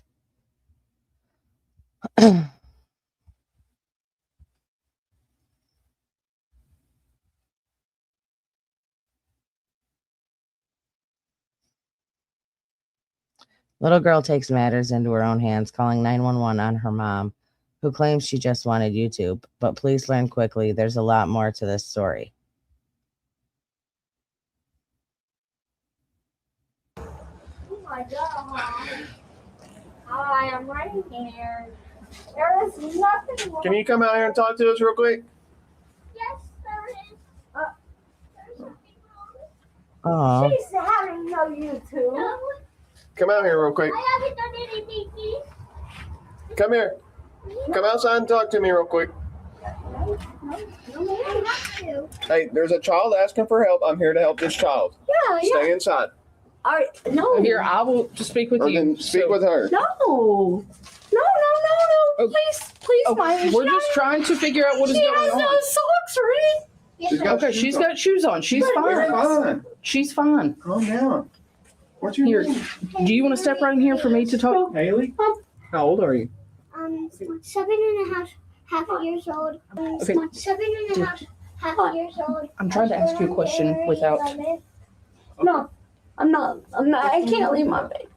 Do what? Yesterday, my mom holded her hands over my mouth and and I couldn't. Oh, wow. She said you're done breathing. Oh my and God. she's also trying to. She said she doesn't love me. She said she hates me. She said she wants to kill me. She said I'm a B word. Oh my goodness! And it's all true. Okay, hey, It's all just true. talk to me, okay? Oh my God. Has anything happened Right now. tonight? Has anything happened Right now. tonight? Uh-huh. What happened tonight? She said she doesn't love me. She hates me. Dylan, you want to take her to the unit so you can talk to her? No, please. Yes, he is taking her over there just to talk to her. Okay. Come here. Hey, my name's Dylan, okay? All right. Dylan? Dylan, yeah. What? Please don't take me. Well, he is just going to talk to her. Okay. Don't take my baby. We're not taking her anywhere. He is just coming to talk to her. That's why I wanted to step inside to be able to speak with you. Can you tell me what's going on? No, please don't take my. He is not taking her. He is going to talk to her. It is cold, so she's going to be right I there. know. I want her so. So what is happening? What is happening She's a tonight? warrior. What? She just wants you. She wants YouTube, okay? Who called 911? So you didn't call 911? Okay. So she did. She's 4. Is she the only child that you have? She's 7, yes, sir. Okay, she's 7. Oh my God. You're taking my baby. We are not taking her. You just took. She's sitting right there. Look. She's literally sitting. It's my baby. Okay. Like I said, we're here asking you questions. I'll let you in. I'll let you. It's my baby. I just said to Officer Nash. Use what? Here, have a seat. Just calm down. Officer Nash. Okay. Loves her and everything. I just got the police here. I'm not a bad mom. Okay, what were they here for? I don't. I swear, I worked at the Clay Animal Shelter. She was gonna be killed. Okay, Can I put her in her room? Okay, go put her in the room. Yeah, that's fine. I promise she will not hurt. Okay, just don't let her come out at me. No, and we're good. no. Don't shoot me. No, you're gonna get back. No, I can't because my baby's right there. I don't care. No, do that. Come on. You want to sit in the front seat where it's a little warmer? Yeah. All right. Now that mom's not around, what you can open up to me, okay? So my mom, I don't say anything, but my mom randomly says, would I get in trouble if I say what she says to Nope. me? You be honest with me. You're not ever gonna get in trouble with me. I don't want to say it, but she says I'm You can say whatever. You're not gonna get in trouble with me. even a first word. It's okay. She says Okay. and I'm a liar when I'm not lying. She says she wants me dead and Kira dead. She said she wants herself dead. And she said you're done breathing. She said she hates me. She doesn't love me. That she never wanted me in this world. And I said, what? Hang on 1 second, ma'am, okay? Could you get my dog Bella? What kind of dog is it? Kids do not just get this kind of stuff from nowhere. Kids do not. I mean, these have to be things that this little girl has heard over and over and over again for her to be able to say it like that. Like, kids do not just make up things like that. Like, you can clearly tell this is everything that this little girl has said is all wording that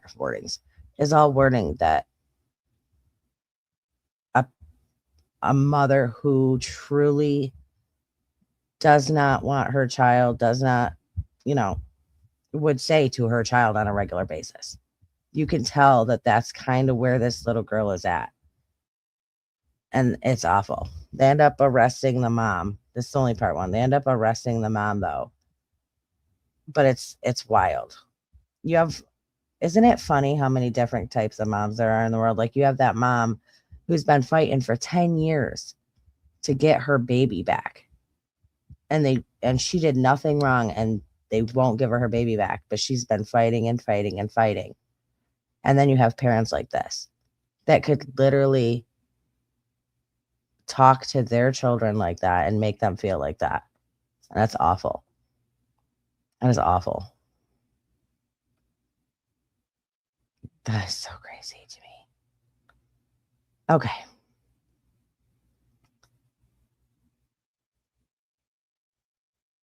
We are moving right along. Please do me a favor and hit that like button if you have not already done so. Okay.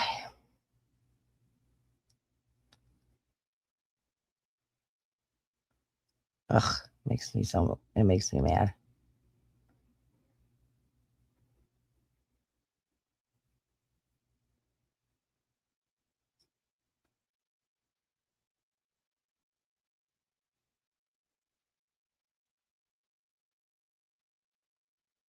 Okay.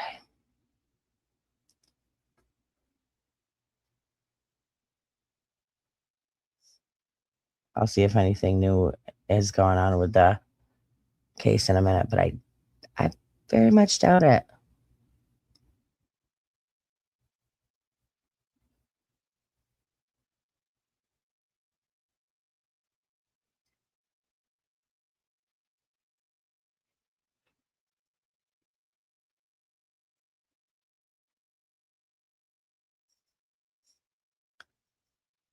All right.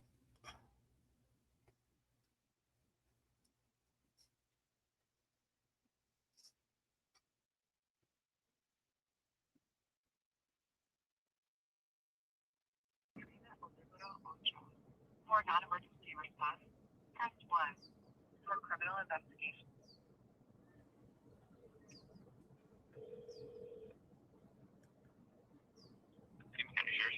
How can I help you? Hello, I am covering the Nancy Guthrie case, and out there with Searcher myself, at the corner of Los Alamos and Terrano, Ternero.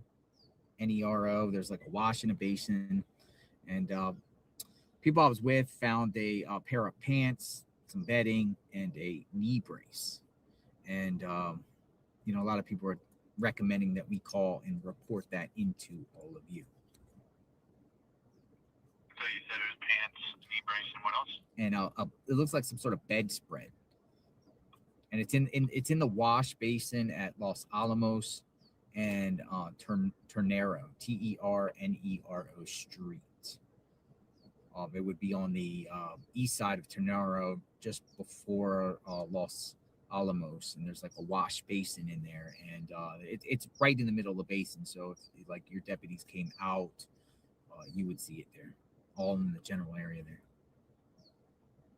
So are you wanting to report this in? Yeah, I'm just suspicious, you know, maybe it's related to the Nancy Guthrie case, could be the perp, could be victim, could be something, and just people feel like it's odd and unusual that this pair of pants and bedspread and a knee brace is there. Okay, I'll go ahead and jot that down. All right, just, you know, see something. My name's Jonathan. Last name Riches, Riches. It's like you see something, say something. You know what I mean?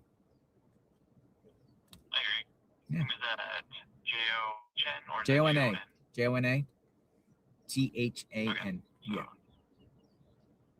You're the 202-666? Oh, yeah. The number. No, I'm actually on a live stream. I didn't want to say my number on live.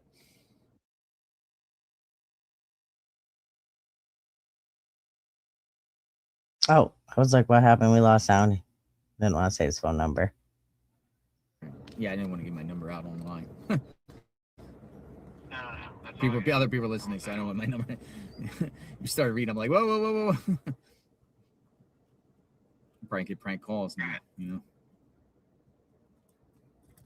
Looks like I got all of that in there. Is there anything else? No, you know, hopefully she's found safe. You guys can find her, and we're praying that you guys find her. We did too. Awesome. All right. Thank you very much. You have a very good day. Thank you. Bye-bye. All right. So there you go. You reported it. I mean, I'll give it to the guy. He's definitely on top of things. He's right there all the time.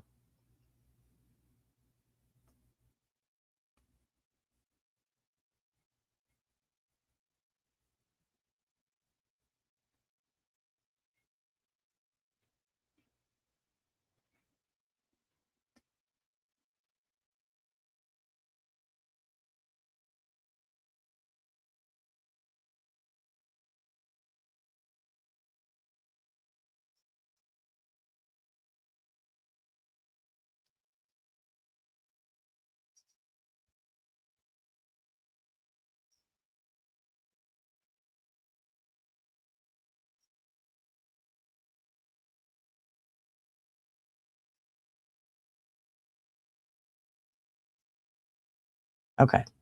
Put this up here.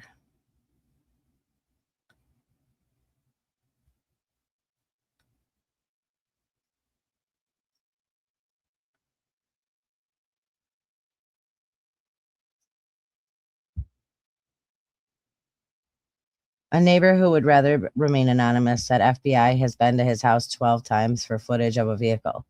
Another route from Nancy's. Dark blue Dodge Ram, Rebel King cab, short bed. Important. Tires show white letters, not black.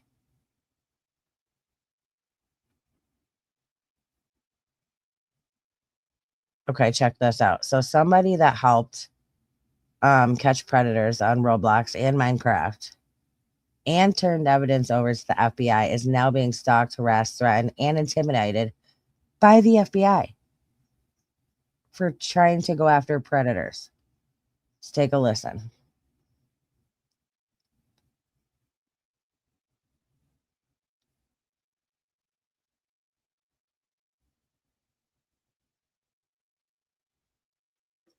Okay, so here's a video of the #1 hacker in the world, Ryan Montgomery, who was catching PDF files on Minecraft and Roblox and then turning the evidence over to the FBI. He's not the #1 malicious hacker. He's the #1 ethical hacker, turning evidence over to the FBI.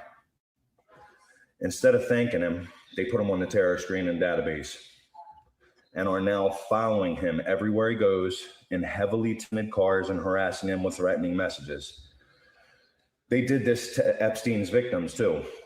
And shortly after the Epstein files were released, they did this to an influencer named Nico Grigg, who got too close to the island after the files were released. So we have one question. Who do you work for, FBI, terror screening database?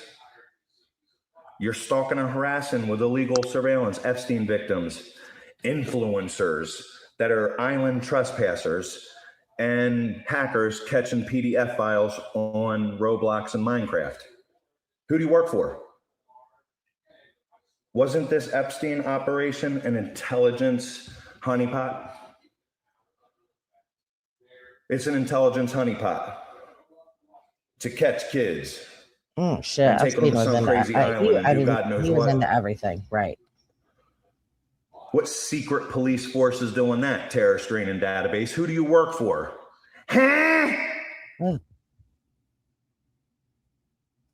Yeah, he's not wrong though. He's not wrong though.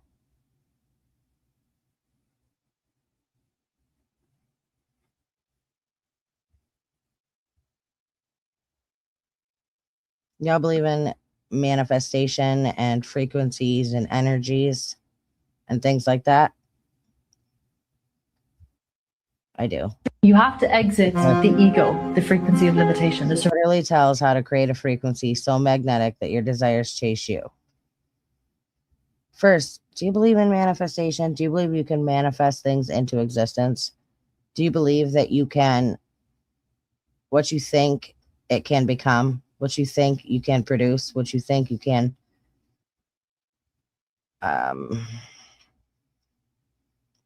be, basically? You have things like journaling, speaking to yourself in your phone on a voice note. You can do this also one-on-one with somebody. And the fourth point is to respond instead of reacting to reality. And you want to affirm to yourself, even when inherently negative things are happening, everything is happening for my good, and radically accept everything in your reality. When things are not perfect in your reality, but you don't let that sway you, you accept it anyway, you stay in your state of calm and peace anyway, that is going to make you so magnetic. Everything that is destined for you, everything that you desire will start chasing. Well, better get on trying that. That's for sure. Better get on trying that.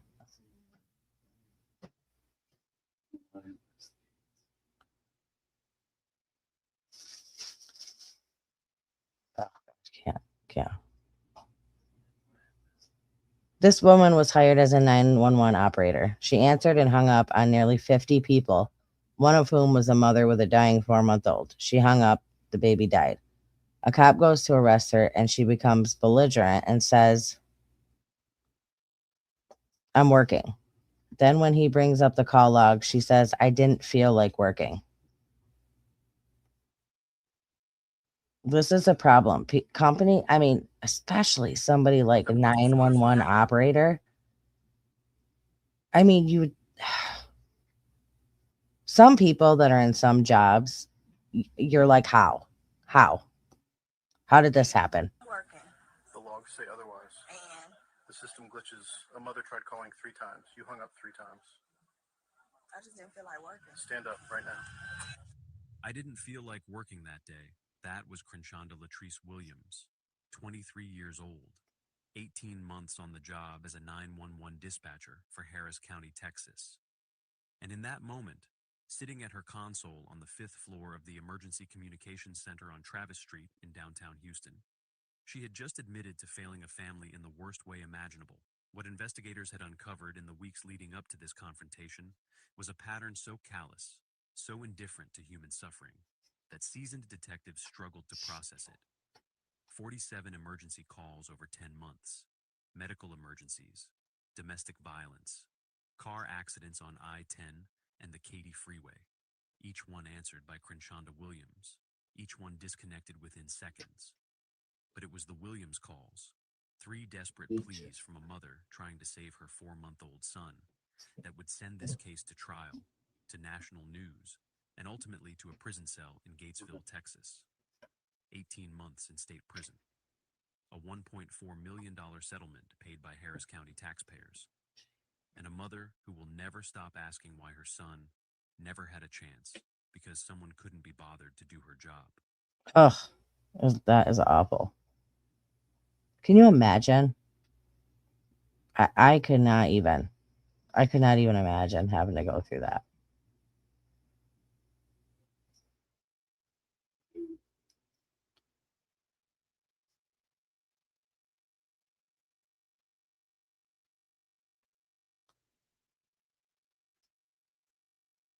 I woke up in the middle of the night. I didn't hear any sound, but I woke up with incredible vertigo. The room was spinning. I had a blinding headache. I had tinnitus ringing in my ears, and I felt like I was going to be physically sick. It was a terrifying feeling where I'd lost control. Something that seriously happened to me. And I remember feeling, that this is so unusual. I'd been shot at in places like Iraq and Afghanistan. I'd been in physical danger, but this was terrifying. He was treated for vertigo, migraines, loss of vision, and trouble with memory and concentration. Disabled, he retired. Later, in 2023, his own agency was among those that concluded it is very unlikely that he and the others were attacked by an adversary. Which, of course, to me is a betrayal because CIA is supposed to be about putting people first, and they did not. Are you saying this is a cover-up? This is a massive CIA cover-up, and I say this with great regret. It's an organization that I loved. I believe in the mission. I was really good at this job. To this day, I want to see the CIA operate in a strong and effective manner. But Polymeropoulos and other victims have been doubted for years. Some in the CIA believe that a microwave weapon must be the size of a truck, and so not plausible. I woke up in the... I won't even speak anymore on that. I'll just leave that at that. I'd like to keep this video up and going.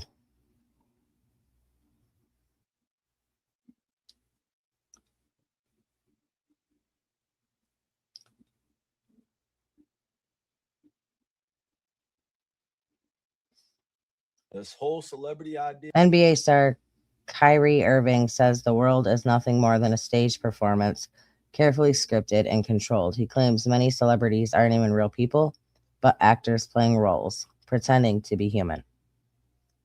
Is eroding. The whole fame idea is eroding. That shit was sold to us, y'all. You got people out here that are human, that are acting every day of their life. They're not even real. They just on NPC shit. Every day they acting. They don't even know the world is a stage, dog. And it's a lot of terrible actors. It's a lot of terrible actors out here. The world is a stage. There's a lot of terrible fucking actors, dog. You know what I'm saying? I'm just gonna say it.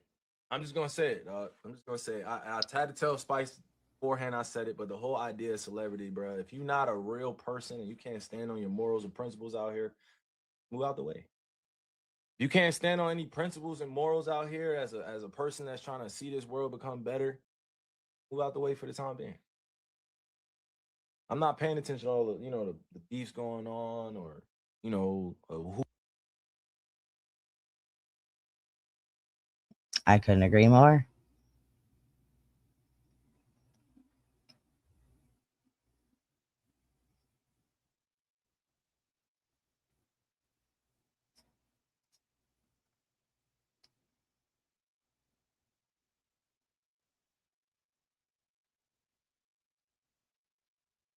Ugh, I know. Everything is just awful news. I know. It's not good. Not good.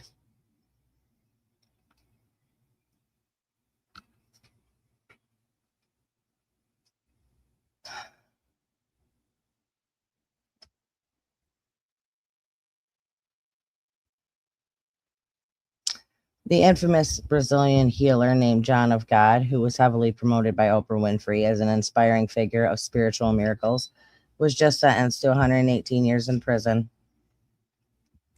for actual rapes. In November of 2010, Oprah Winfrey decided to use all of her influence and fame to promote John of God, a cult leader who ran child slave farm and sold babies to the highest bidder. She promoted him. I didn't. She promoted him as a Brazilian faith healer to her global audience. Oprah chose to ramp up her marketing of John of God in 2012 after she had terminated her extremely famous talk show and was just getting started with her own network. Oprah traveled to Brazil to see John of God personally in 2012, and she built an entire program on her new own network on that visit. Ugh, I remember that. Sure would ever He happen. literally talked about this guy like he was a saint. He was her spiritual healer. And then you found out that he was running baby farms. And it was awful. It was awful. And she pushed so many women and children to him. It was disgusting. The most famous spiritual healers in the world rarely talks to anyone on camera. John of God agreed to sit down with me under a mango tree on the grounds of the casa. A group of his patients gathered to watch. John of God speaks only Portuguese, so Heather Cumming helped translate. Ready, guys? You describe yourself as a spiritual medium. What does that mean, a medium?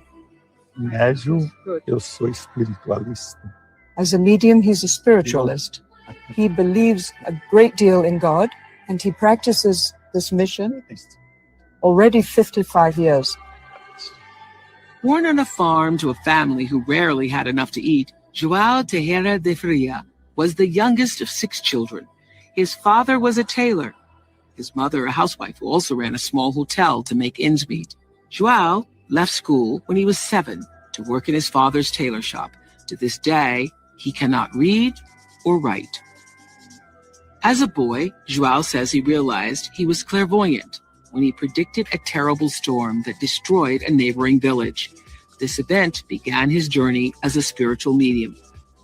Are we all, in some sense, missionaries of God? Do we all have the possibility in our own way to be a medium for God? Todos nós somos médiums. Everybody is a medium who practices good.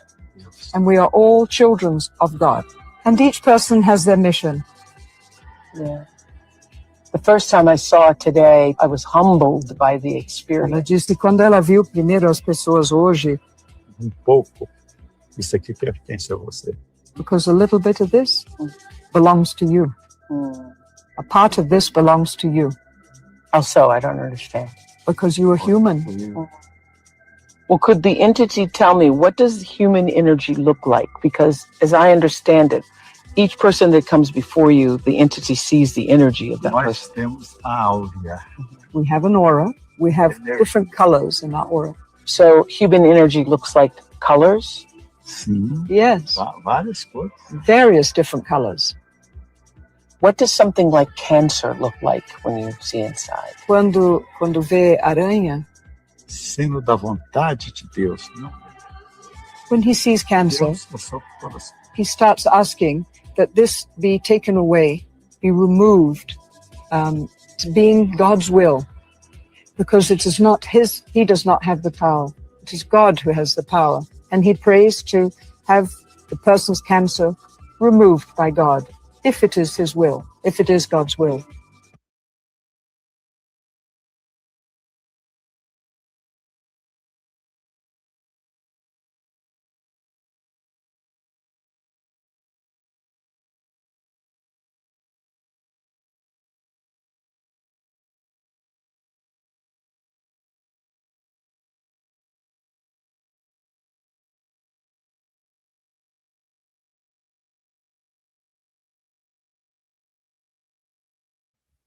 Oprah pushed so many women, or I'm sorry, girls. She pushed them all towards Weinstein. Remember Harvey? She pushed them all towards this John of God guy, this spiritual healer who was a freaking demon. And let's not forget about all the missing kids from the Maui. When that whole thing happened in Maui, all those missing children. I'm just saying. I'm not saying, but I'm saying.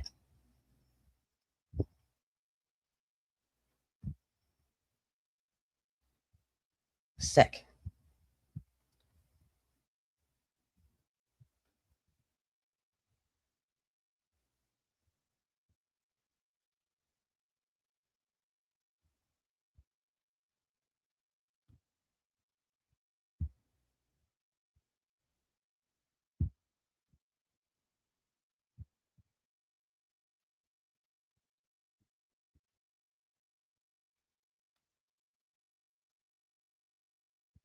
I save so many things. I bookmark so many things, and then I'm like, yep, I got to talk about this.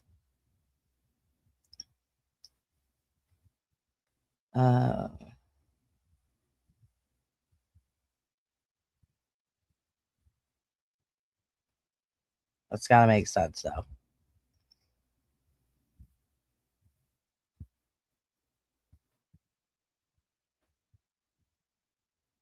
Oh, can't play him. Oh, they'll definitely not show my video then. Let's talk about the honeybees. No bees, no food. Did you guys see that huge accident that happened? It's crazy. Tonight, the beekeeping industry is in crisis over the I don't shock. think people realize without bees, there'd be no flowers, there'd be no plants, there'd be no trees, there'd be no nothing. No nothing. No food.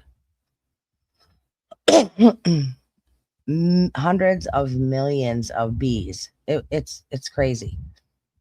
It's almost like it was designed to happen that way. Almost. And unexplained deaths of hundreds of millions of bees over the last 8 months. Now, this could impact all of the U.S. as bees, called the backbone of agriculture, are responsible for pollinating, get this, more than a third of the nation's crops. CBS's Janet Shamlian in Savoy, Texas, has the story. This is what an unfolding disaster looks like in the U.S. beekeeping industry. Each of these hives can hold as many as 80,000 bees, but for reasons no one can pinpoint, the bees in all these hives and tens of thousands more have turned up dead. Have you ever seen it this bad? Never, not even close. The data is showing us that this is the worst bee loss in recorded history. Blake Shook is one of the nation's top beekeepers. He owns Desert Creek Honey and several other beekeeping businesses. If this is a multi-year thing, it'll change the way we consume food in the United States. That's a pretty significant statement. It's huge. It's huge. I mean, if we lose 80% of our bees every year, the industry cannot survive, which means we cannot pollinate at the scale that we need to produce food in the United States. Bees play a critical role in U.S. food production.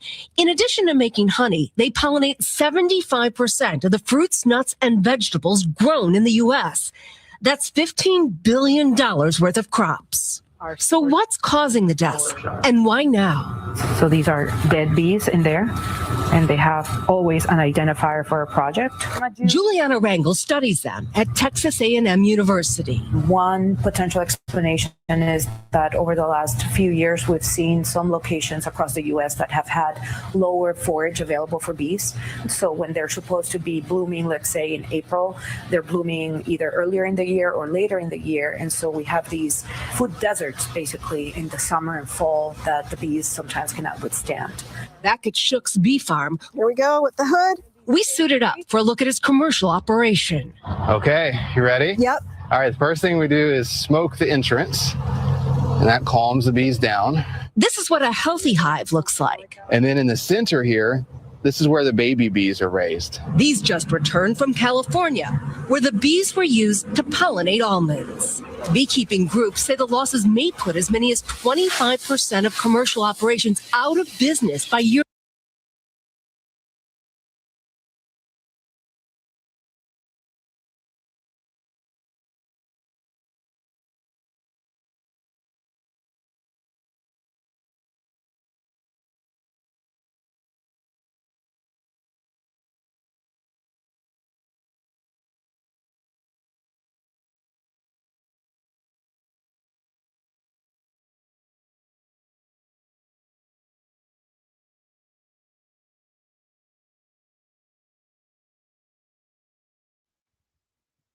Blocking the sun, killing the freaking bees. Anything else?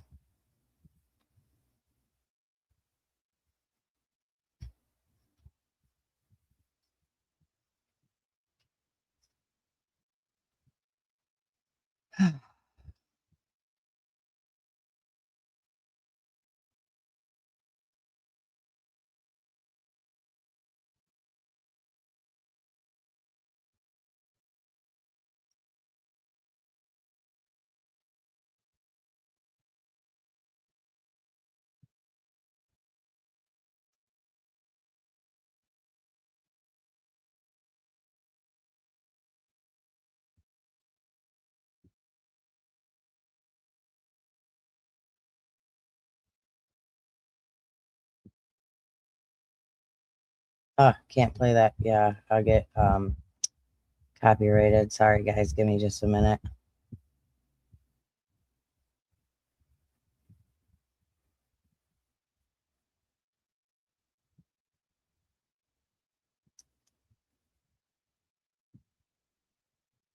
Give me just a minute here.